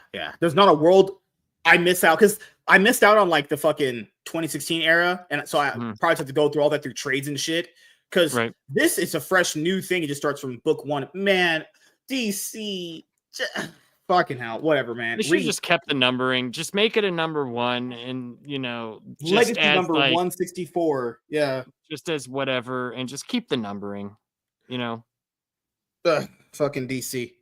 It All is right, what it so when Vin Diesel passes, we're gonna start this epic, truly epic video. like dies. Is Vin Diesel dead? Does he still do stuff? So if I had a nickname called 369, do you think I roll a 3 or a 9 most of the time? Once again, another one that I don't care about. I don't know how to answer that. I don't know what to say to you. Like, if you roll these dice, you can either get a 3, a 6, or a 9. You're gonna roll a 4, dude. That's what you only get these numbers. You can't change the numbers. Oh my god. Well, you will not roll any of them. It'll like land on its side and stick right there, so it can't happen. Man, it's always people with their fucking loud ass engines out here, man. Jeez. Like, oh my god, your engine's so loud. You're so cool. Oh my god, I must get on my knees and suck your dick. Like, fucking hell, man. What? Am I having a complete mental breakdown? I don't know, but it would be nice if one time you said, "Man, these people, I just, they're just assholes." Instead of I'm going to couple your nuts and suck your dick. Get off my van. You don't have a van. This girl is just small and her boobs are not big enough. Oh yeah, we should be doing a video. Holy crap. So let's get this giga banger going. Word. Hey everyone, I am Black and in your mom's butthole tonight. Okay, I'm joking. All right. That never happened. This is the only channel I've ever had since I've been doing YouTube since 2019. I've not been doing YouTube since October 15th, 2015. How did you guys know that? I've just only existed because they retconned my existence. But DC can do it. Why can I do it? You're currently talking to my future self in a distant land that I programmed my brain to think. Well, you would think that you would say better stuff then. Why are you so mean? You would think so. I am not mean. WZ said it. You're letting out your white rage on me. Okay. Please. Let's get this gigabanger going. Hey everyone, I am MSK, aka Master Swag King, coming at you guys today with another video. And if you guys are returning viewers or new viewers, then please consider subscribing to the channel if you have not already. Leave a like on this video if you enjoyed it and comment down below. Also, make sure you guys hit the notification bell. That way you guys can get notified on whenever I upload a brand new video. And in today's video, we are going to be talking about DC Comics rebooting Batman back to a #1 issue coming out later on this year. So if you guys have not had a chance to check out a video I did with Professor Savage Dad that came out on the channel recently, talking about basically DC Comics rebooting Superman and Batman back to #1 issues, well, that ended up happening because there was a few comments that I got in that video going, that's not going to happen. Guys, for any news video I ever do, it's not me being some scooper. I didn't just make shit up out of my head. I'm just reading what the trades told me, and I'm just telling that information to you while just giving my own opinion. And reason why I'm saying this right now, so that way in the future, if anyone gets confused, that's what I do. I like talking about the news. I like being in the know, and I like helping people with the news because maybe you're too busy to know what's going on. I've been doing this for so long, back when I had my original big YouTube channel with Yu-Gi-Oh! Related stuff. I do this with movies and TV and all that stuff on my main YouTube channel, but you guys are seeing this video on my comic book one. So just want to let you guys know that. You guys are all new to me. I just want to make sure I explain that to you. Because what I also meant in that video, because the title said it too, it says DC Comics are rebooting Batman and Superman, which they are. Superman is getting a new #1, Superman Unlimited with Dan Slott, and a bunch of other shit for the Summer of Superman event. Batman is not only getting a new #1, well, Batman just gets everything, so what doesn't Batman get is the joke here, right? So just want to let you guys know that. Now, moving forward past that, we knew that the mainline Batman book was going to get a shakeup because, after Hush 2, which is technically Hush 3, let's be honest with you, we know this. Jim Lee's not a long-term solution because he has a little bit of EVS in him. He's a little lazy sometimes, you know? Yeah. He's not a long-term solution. And I even said the same thing in those videos with Savage Dad, talking about Hush 2 and Jim Lee. You got to find a long-term solution. You have to. He's not a guy you need to have for the mainline Batman book long-term. It's just not going to be something he's going to be in it for the long haul. He just isn't. Look at his past history. I like Jim Lee. I love his art. I really, really do. But he's not dedicated. He's not a for-lifer. You know, and Chip Zdarsky, we already heard he was going to get removed because they're bringing in Jeff Loeb. So Jim Lee, Jeff Loeb, Hush 2, right? So then a lot of people kept theorizing, well, who's going to write the mainline Batman book? Daniel Warren Johnson, I would say he could do it. He's a great writer currently right now on Transformers.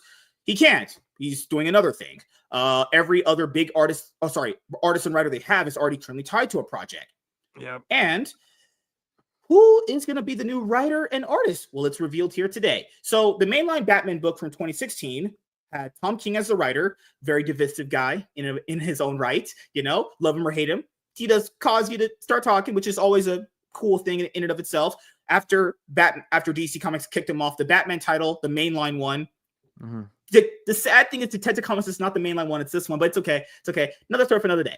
After that, you had James Tynion the fourth. He ran for a little bit. Then you got Chip Zdarsky when it came to that the Batman character we talked about in our Absolute review. That one character, holy fuck, the robot one, the one he created. Yeah, Failsafe. Yeah, he's the guy that created Failsafe, right? So Chip Zdarsky, he's been on the book for a very, very long time. They even tried rebooting it. Remember with the whole all-in branding? Yeah. Hey, you can start here, issue number 153.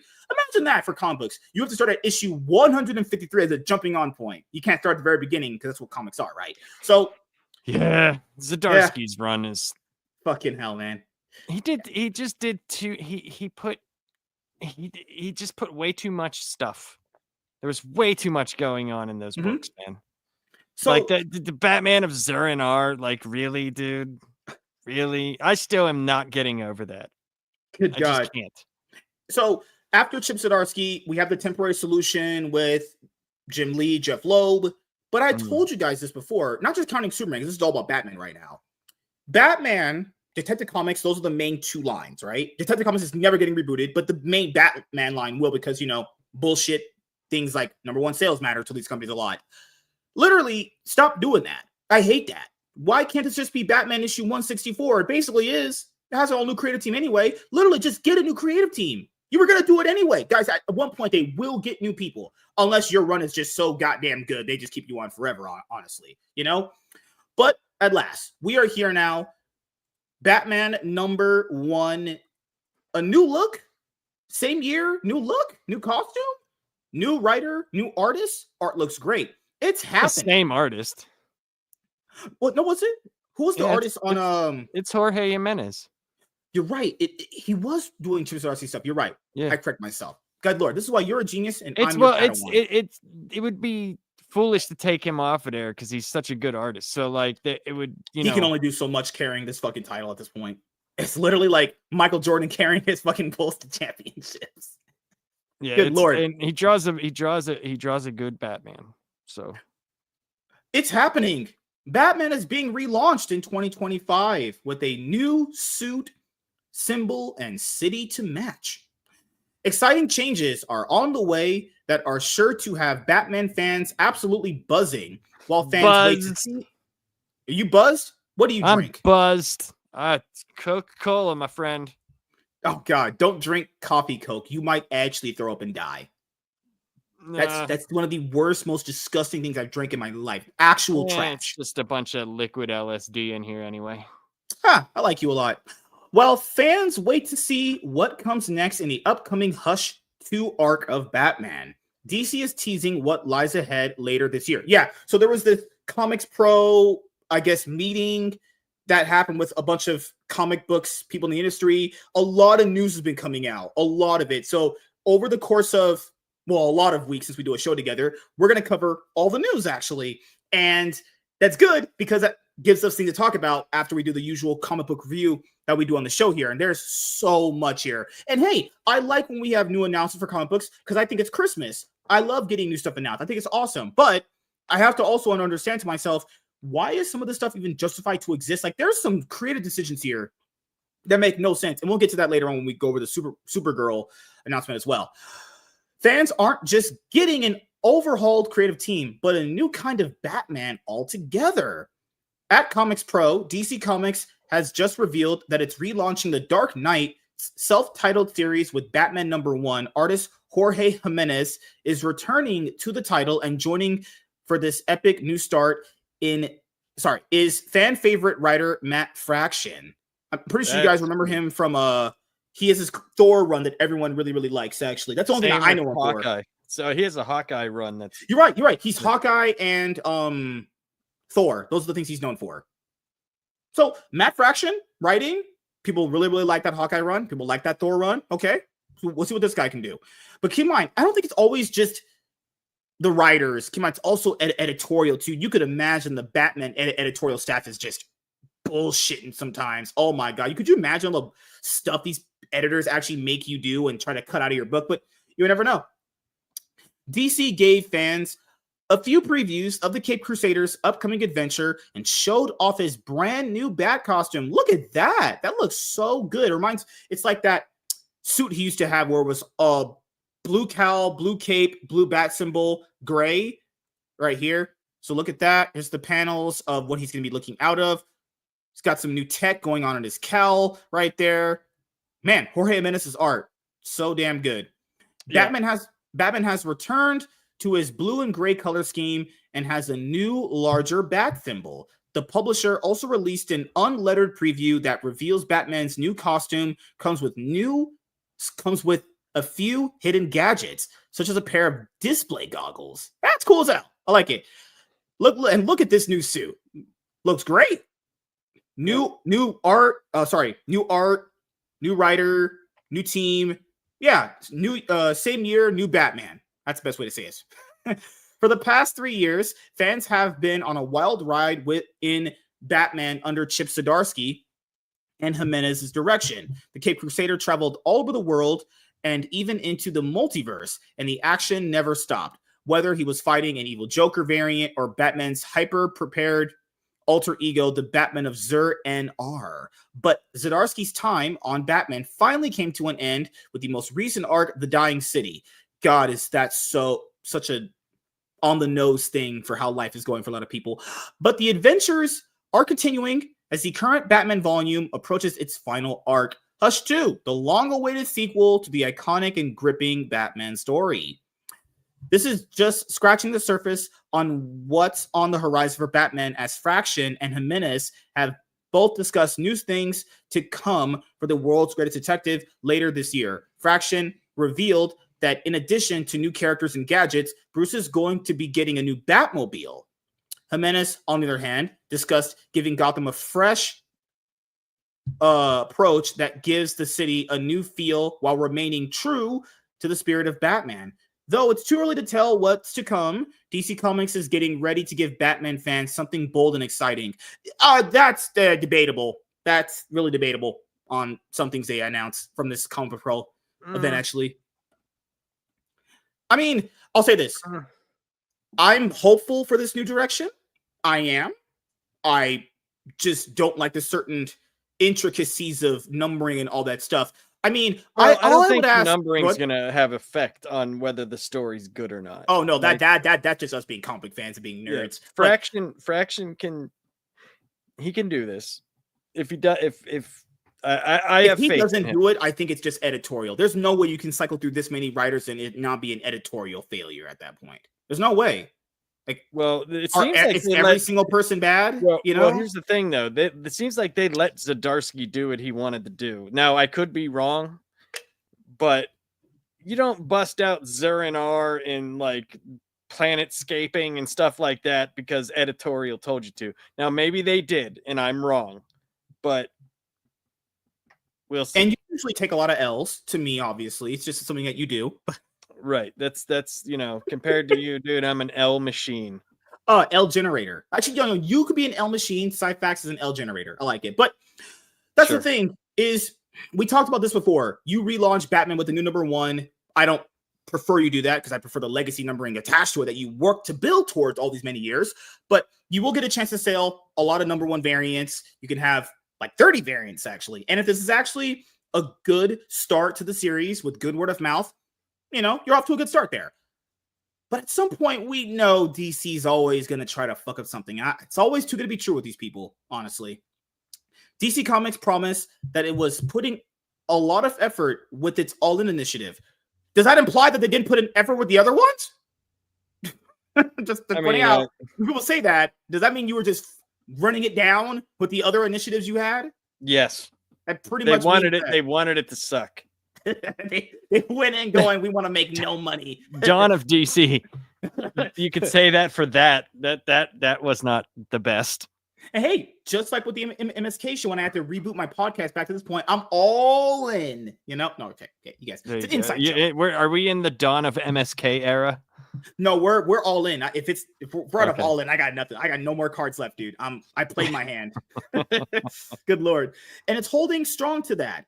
By the time September rolls around, the initiative will be nearly a year old, but the publisher doesn't show signs of slowing down. As Batman #1 shows, DC Comics is keeping up the energy and creativity that's so far made All In the hit it has been with fans and critics alike. I would say mostly that's the Absolute Universe so far.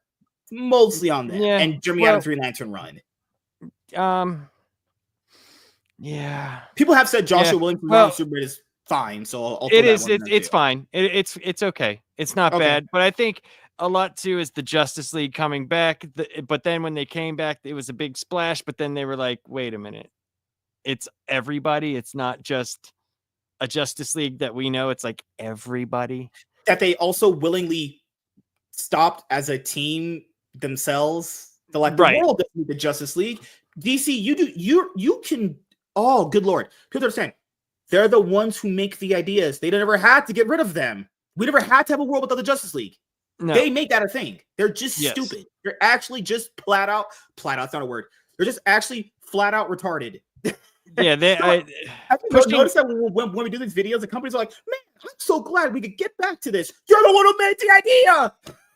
Yeah, and pushing the Titans as, the Justice League as the main group. And it was like, who did you make out of that? Oh, Dick Grayson. All right. Well, he was already over as a character. So you did nothing.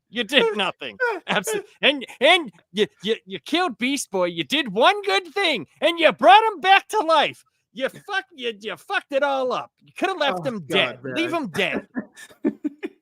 Goddamn Beast Boy. Fucking hell, man. DC, sucks. Jesus Christ. It's like, hey, we're so much better now with all these great ideas. No shit. You're the controller of it. Whatever, it's fine. I like the announcement. I'm just shitting on DC like I normally do. Whatever kind of challenges the Dark Knight will face later this year, it's almost certainly going to be something that Batman fans are going to love. Batman #1 is available in September from DC Comics. And yes, there is no world where I don't buy this and I add this series to my pull list because, well, guys, it's Batman. Why would I not? So, Matt Fraction, known for his Thor and Hawkeye run, Jorge Jimenez on art. I'll ask you, man. New Batman #1 relaunch.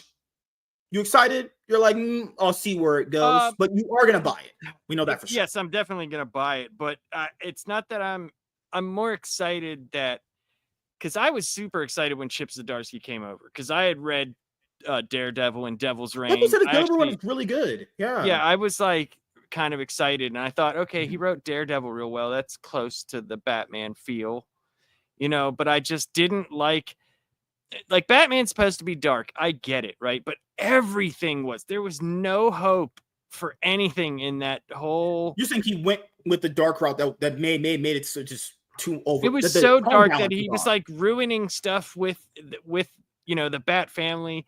It was just everything was ruined. Bruce Wayne was broke. He was like getting kicked out of his own houses. Like he had no swag at all as Bruce Wayne. It was just it didn't. Are you saying that Chip Zdarsky turned Bruce into what Zeb Wells made Peter in his Spider-Man run? Yeah, you could say that. Oh, that's bad. That's awful. Put it this way. There was he was when he got Vandal Savage bought the fucking Wayne Manor, right? And found the caves and all that stuff. And then What the So fuck? Bruce had this brownstone house that was in the city, right? And so he had been there for a while. And a creditor comes to his house and he's like, "Oh, by the way, you haven't paid any of the mortgage or anything on this house. You're getting kicked out." Like that happened in the book. So it's like, okay.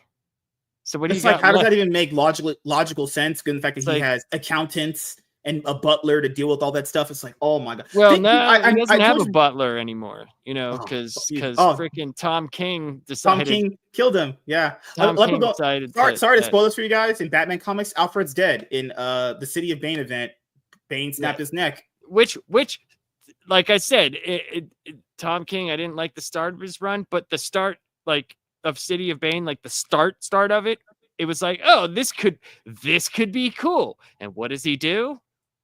He kills Alfred. And you're like, fuck this book. Dude, it has to be people. Man, it's what I said about Spider-Man with Marvel Comics. Feels like some of the people they hire to put on these books, like the main big ones, they just hate the good things that people like about the characters. People like that Bruce is rich. People like that Yes. Alfred exists.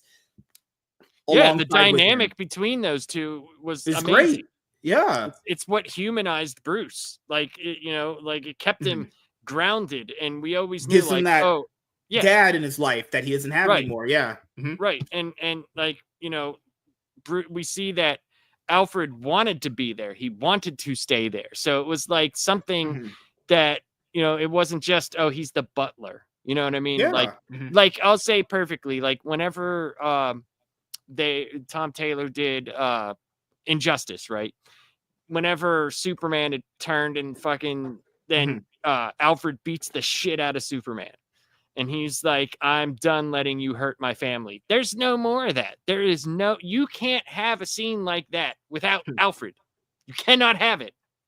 Yeah. So it's, Eh. I don't know. It's just a bad decision. And they do it just because it's like, oh, wow. It makes Bane, like he's a super villain now. It's like, what did they do afterwards with him? Nothing. Mhm. So you just killed him. You killed Alfred, and it didn't make Bane any bigger than he was. God, So nothing happened from it. Nothing happened from it. It's just one of those things where, fuck, it's just there's some decisions I just don't get down. It's like they wanted to create this vibe in Batman comics where it was like, well, anyone could die. But it's like, right. Don't you kill know, Alfred. Yeah, I think there's characters that should just be off limits. Like, this is why The Walking Dead ended up failing, because they killed off everyone that people liked. If you kill off main characters people like integral ones, yeah, a lot of people are not going to like that. Well, It's just what yeah, it is. but those Walking Dead also failed because it went on Yeah. for so long. And But- how much can you stand around and go from one place that you're not safe? You're just not safe here. And then, oh, we're finally safe. And then there's another collusion of people that are going to make you unsafe. And then I heard that, dude, count the times that they say fucking safe in that goddamn show. Well, I wanted to ask you this. With the new Batman number one coming up, this new ongoing series that's just renumbered, like with Spider-Man. Keep in mind, what's crazy is Spider-Man is getting an Amazing Spider-Man number one relaunch in March, right? Mhm. So not a coincidence. The books have these long runs that end up just not doing so well. They have number ones. Coincidence? I think not. But do you think, because the Amazing Spider-Man relaunch is going to be focusing on classic villains, do you think classic villains, right? This run should be focusing on classic villains? I think this run needs to. You cannot. If I see the Joker within the first 12 issues, That's gonna. I'm just you done. know that's I'm happening. done. I'm done. Oh. My brain might explode. My brain, yeah.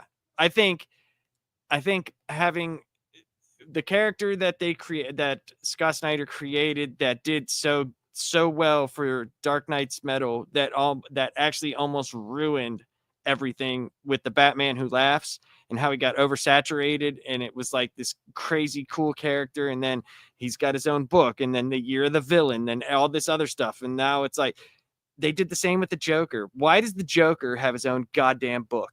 Why did it last for so long? Why did they make more of them? Why are we seeing it was cool to see Mark Silvestri come back and do something really cool. I know James Tynion did a Joker run a while ago, and then they tried to have the Joker tie into the Joker War event with that's what I'm saying. There's so much of it that you can't bring him. He's the out. go-to villain. Like, come on, He's got to be like the Andre the Giant. You don't You- bring him out unless it's something special. I'll say this. I like the way that the Batman Hush story does the Joker, and I like the way that the Teenage Mutant Ninja Turtles crossover did. He could be a factor, he could be a thing, but it doesn't always have to be the main attraction. Yeah, but but if Same you're thing like in going the to bring him animated out, series.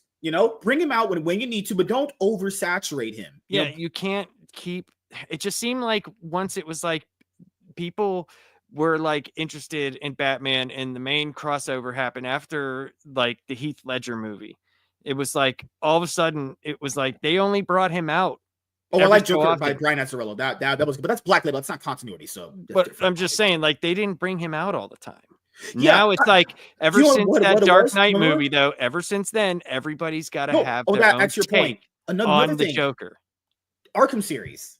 Arkham series was a very big factor in bringing the Joker to the mainstream even more when they brought in with but Mark Hamill again too. But that's a video game, and yes, it met more people than what comics would do. But comics weren't doing that. They weren't using him all the time. But have you noticed that after the Dark Knight movie and those Arkham games, Joker was just the main lead in Everywhere. People everywhere. People like he was on Fortnite for Christ's sake. Like hey, what I love me some Clown Prince of Crime. I love me the Joker, but goddamn, wrong, I do. But he's more special when it happens maybe once every 2 years. Yeah. So who would you start out with then for this new Batman run as a villain? If you could just pick like 3 of them. If I could, okay, I would start off me personally, probably with the mobsters to get them as the foundation. Oh, the Falcones and the Maronis. Yeah, that's fine. Get them as the foundation of Gotham, because it establishes what's happening in Gotham, the city, and you get to explore that, but it also grounds Batman, right? Then you have something like the Penguin or the Riddler, right? One of those two come in at the end. Then, me personally, I would work in Scarecrow and do it right. Work in Scarecrow, have him be in the books as a doctor, maybe Falcone's going to a psychiatrist. You could have him tie in with Kurt Langstrom, who's, which you guys know, Man-Bat. They could have a relationship, right? A friendship. Something. Not that DC relationship. They might make him gay. That's what DC does. Then have him be a villain. Work your way up, have this span out. If this is going to be your new team, they need a plan. They need an A, B, C, D, E, F plan. Okay, they plan. need at You're least asking too much there. No, they need a 2-year plan. Yeah, I agree. Yeah. That's what it needs to be. And then if you want to bring the Joker in after he's been established and the book is good, then you can do that. But if you have to go to the Joker first, then I just don't see that working well. Like Absolute Batman #1 did Joker, but it's like you've seen him in one panel, small panel. He's not been referenced or shown at all so far in the issues that we've read, right? I think if you're going to bring out the Joker, you should utilize him in a way that is a special moment that propels the character forward after like a few smaller villains have been conquered. Like maybe it's got to be a big thing. It has to be it's almost like you said, Scarecrow first. You conquer maybe Man-Bat. Maybe you get a Riddler or Penguin out of the way. Two-Face is going to get set up there somewhere. It always seems to happen. That's the thing though. That the people like Scarecrow, Two-Face, they can be their professions throughout the book. Yeah, he can be a psychiatrist. He can be the lawyer. Then it can happen later on.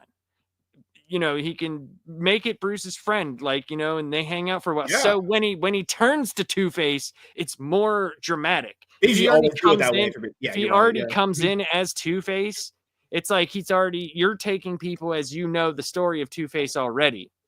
You can't put a new spin on it because he's already Two-Face.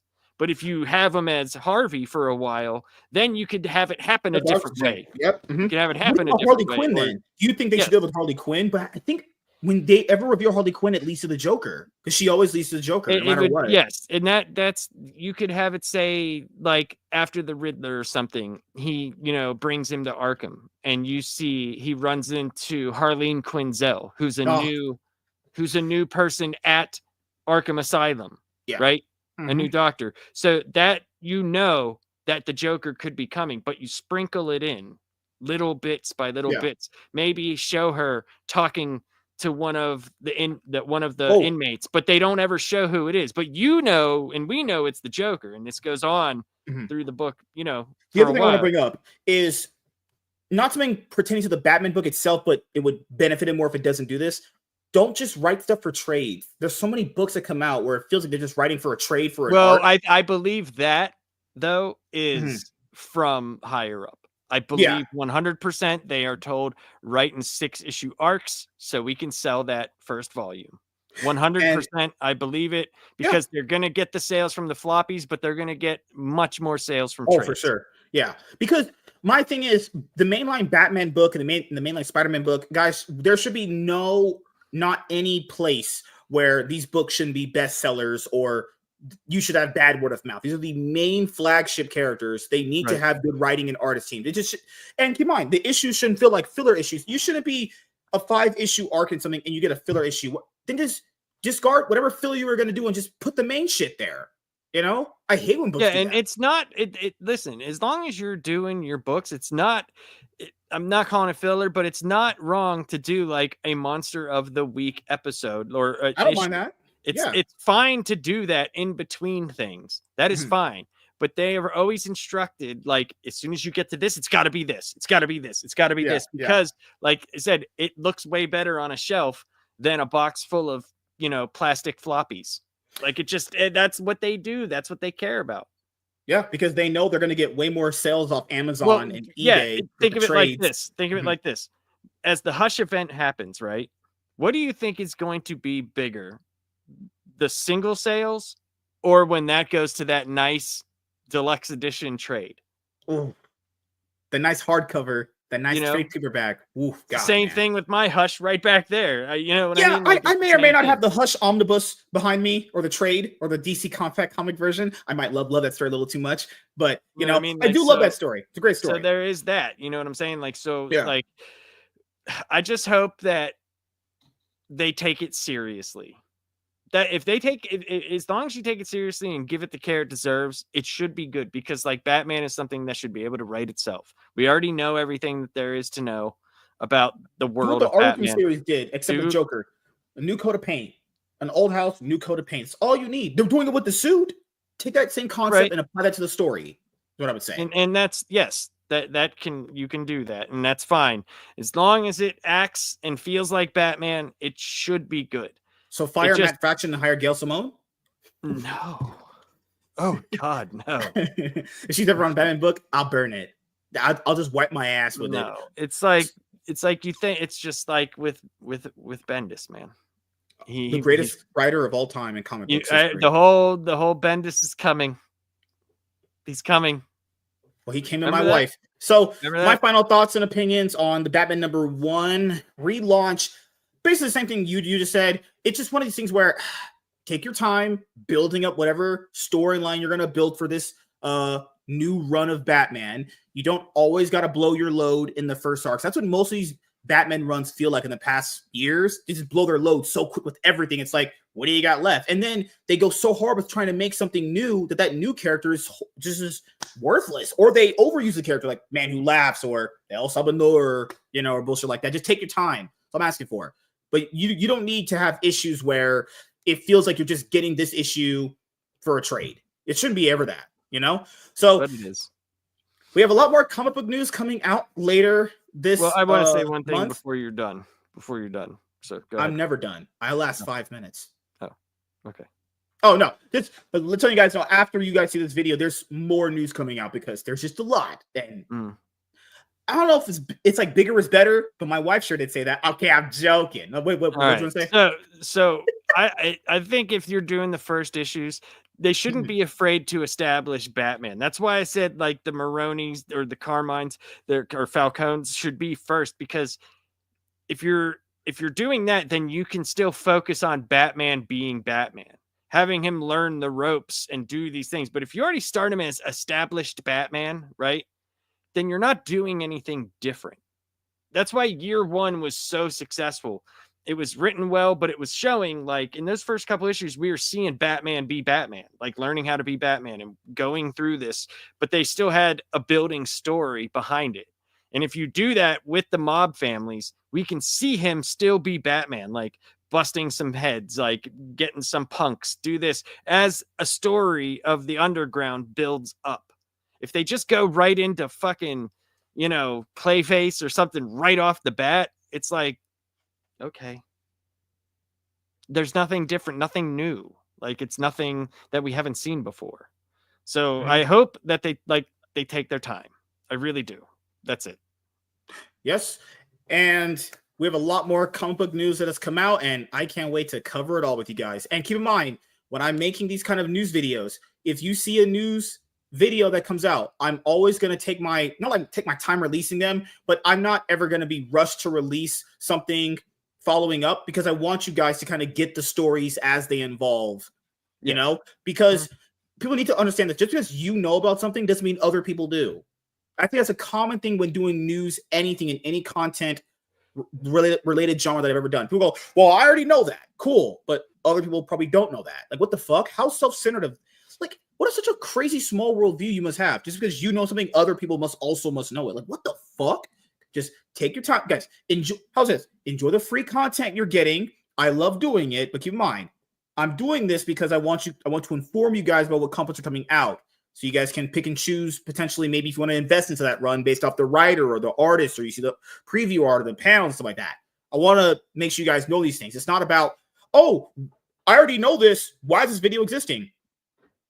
What the fuck? Why should it not exist? I'm not going to just delete the content that I worked hard on putting out for you guys. What the fuck? You'll always get it. You might not get it always on time, which I'm working to fix. I'm making sure video done. Podcast needs to be finished, clip everything out, upload it. But yes, want that you guys have that spiel there. But yeah, Batman #1 coming out later on this year. We will be buying it and reviewing it. You guys can have an epic review when it drops. So thank you guys for checking out this video. If you guys are returning viewers or new viewers, then please consider subscribing to the channel if you have not already. Leave a like on this video if you enjoyed it and comment down below. Also, make sure you guys hit the notification bell. That way you guys can get notified on whenever I upload a brand new video or go live. I'm MSK, aka Master Swag King, and we're going to sign out, guys. See you guys later. Peace. Wow. So are we gonna review Hush as it comes out? It's up to you. We can take a break from Absolute Batman and review Hush Tuesday next week. Does it come out? Oh, Hush? That's not coming out it comes out March 26th. That's what I'm saying. When that drops, we should review it as it comes out. Yeah, I don't mind. I have a trade, compact comic, omnibus, doesn't matter. No. The new Hush. Oh, that's Hush up to you. Oh, fuck. Same, I thought you meant the original trade first. No. Well, if you want, we could just. I don't mind doing it. We could just do the whole thing as one show before, maybe the show before Hush 2 drops the first issue. Okay, one small problem there. Do you have since this is counted as Hush 2, is there a reason to review Heart of Hush then? I mean, we could do it in the same as we do Hush, because we don't have to go page by page. I mean, that's a big ass fucking book. Oh, no. I'm saying just by how it's made, because there's the one written by Paul Dini, there's the one by Jim Lee. It's like, should we do that? Because I it's up to you. I don't care, honestly. I mean, we could do both. I'm gonna have to find my Heart of Hush book, or I'll just reorder it, because I legitimately do not know where it is. I bought it. It's in a package somewhere in there. I just don't know when it was ever sent to me. It is. I have it. I physically own it. In what package? I'll be playing Duck Duck Goose with it then.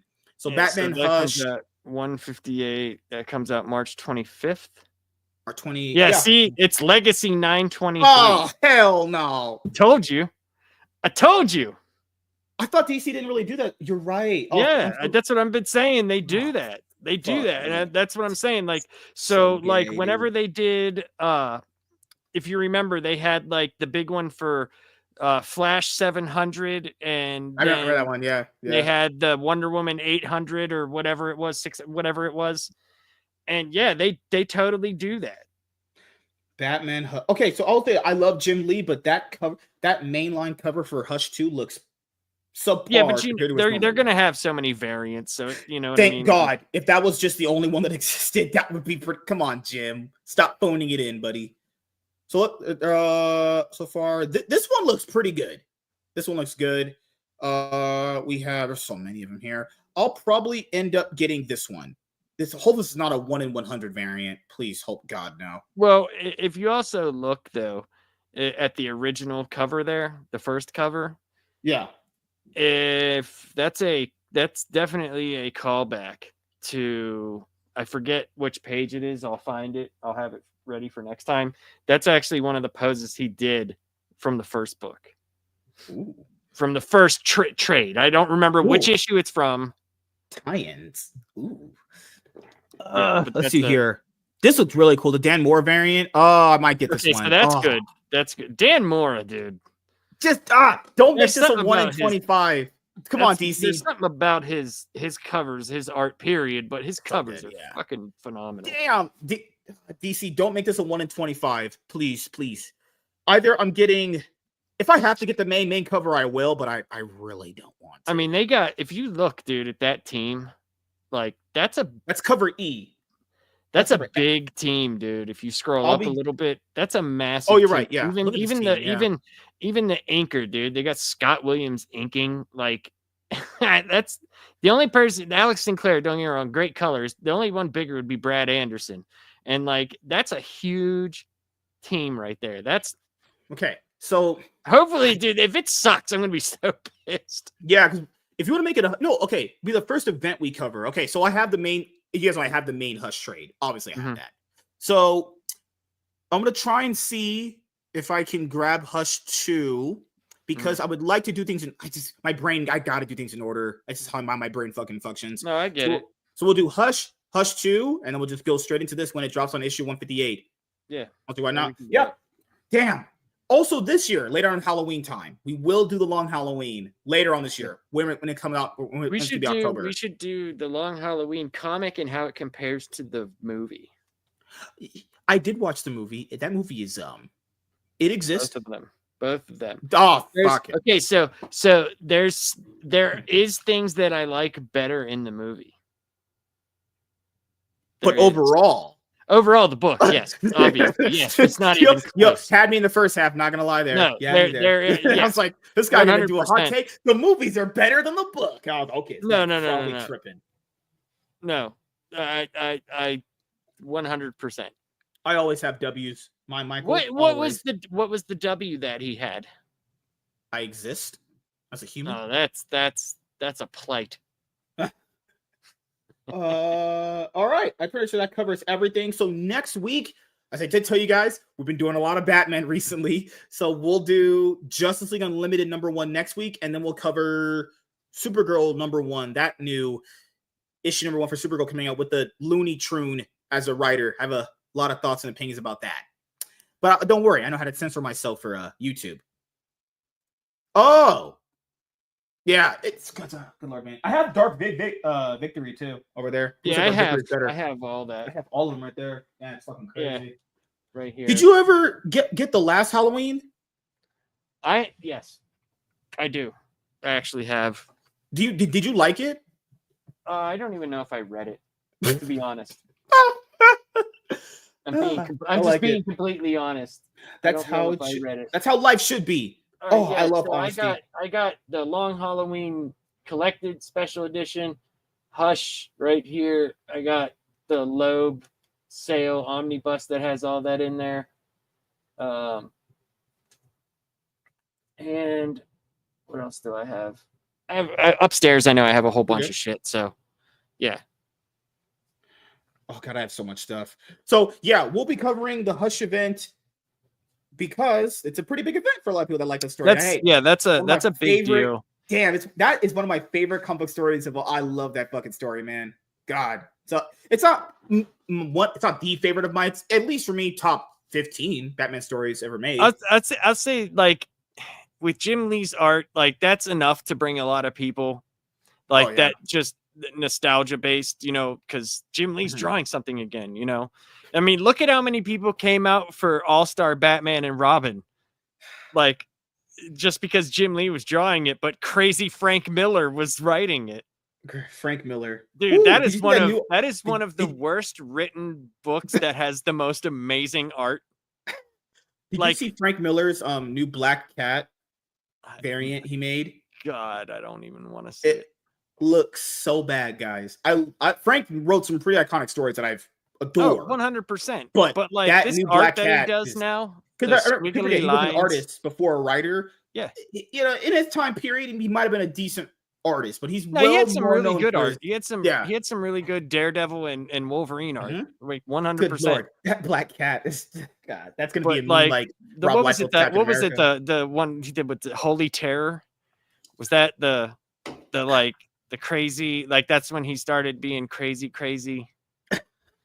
But if you want to see peak crazy Frank Miller, go look up the notes that he was giving Jim Lee for All-Star Batman and Robin. Go look at them. Dude, you will read some stuff and I guarantee you it'll give you new material for weeks. For weeks. All right, we're gonna wrap it up here in about 5 minutes. I got to get to reading another book. So me and Savage Dad are going to be having another MSK show at 8:30 p.m. PST. Last Comic Fan, we're only going to be doing the solo shows together for the next 2 weeks. So basically, the third week of March, we'll be back on to do double weeks like we used to. Potentially, hopefully, anything could happen. No, we will be, because like that means we'll be able to cover Hush, and then it actually comes that third Yeah. week we'll be able to do it that Friday. We'll do it after Hush comes out. We'll do that Friday after Hush 2. Let's see. Oh, fucking hell. Heart of Hush on eBay. The black people outside. Well, let me see. Okay, so Heart of Hush right now on Amazon. Let me see if this is cheaper to buy off of mycomicshop.com or here. I don't care. It's literally same shit. So what we're gonna do for the Hush event, we're gonna read the first trade. We're gonna do Heart of Hush, and then we're gonna do the single issues as they come out. I'll probably, for us to make sure we're keeping up with it, I'm gonna have to go out and get the single issues. I have to, because we will. We'll make sure you get it. Hardcover. We're back. Make sure I add this to my fucking hell. Make sure I add this to my PayPal, right? Do you have PayPal or PayPal? Zelle? What the hell is that? PayPal's for losers. Well, fine. Then never mind then. I was gonna make sure, hey, if you couldn't get the issue, I would send you money so we could do it. Don't give me money, you white man. Reparations. I wouldn't call it reparations. I'd call them preparations. Good gosh. I hate you. I hate you. Batman Heart of Hush. Let me see. Oh, it's way cheaper on eBay to buy. Oh, I see. It actually did go up in value. I remember picking it up back a while ago. I picked up like a library cover or some shit, and it was like $15. Now it was 16 something. Yeah, I remember. Now, if you look at them now, trades probably like $35. You're right. Yeah, about 25 lowest, about $35 highest. Yeah, crazy. Good Lord. But yeah, man. Anything you want to say before we head out? Actually, oh, I did look, and the Speed Force was created in 1994. So I was right. You're right. This. Hold on. Wait a minute. Are you telling me the Speed Force was created the same year I was born? Is there some yes, it was there? fast sex, and it wasn't supposed to mean anything. Oh God! Look at me. Oh boy. I was born in the same year that the Speed Force was created. Okay, let me see it from the seller. This seller has 39 sales, and he has Heart of Hush new for about $15. Ah, fuck it. I'll put that in my cart, and then put that in my cart. Let me check out this guy's reviews. So usually I check the reviews on some new, because it's 39 sales. I bought from lower sellers before. I'm gonna go out and buy myself a pair of Jordan 12s. Okay, he's listed a lot of things. Okay, so it's not some random butt fuck nobody. That's 26 items sold. Okay, it's fine. And this Saturday, the Flu Game 12s come out, and I will be buying those as well. Sir, you have to give me all your Batman omnibuses as payment for being on the show for all this clout I've given you. Oh, I know. It's such clout. You should see how much cooler I am in my neighborhood. So with that being said, right? I used to be a white guy and I used to have sex with girls.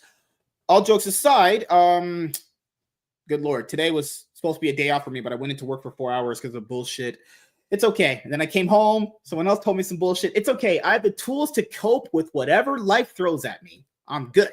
So, yeah, I'll see Laps Comic Fan next Tuesday as we will go over Justice League Unlimited #1. And then we'll also be doing the one topic like we usually do. Probably do that one review, one topic. Nice balance there. Covering Supergirl #1 announcement as well. So, you're born in the 1980s? Ah, fucking hell, you're old. So, good. I can't help it. Thank you guys for checking out this episode of the MSK Show. We'll see you guys later.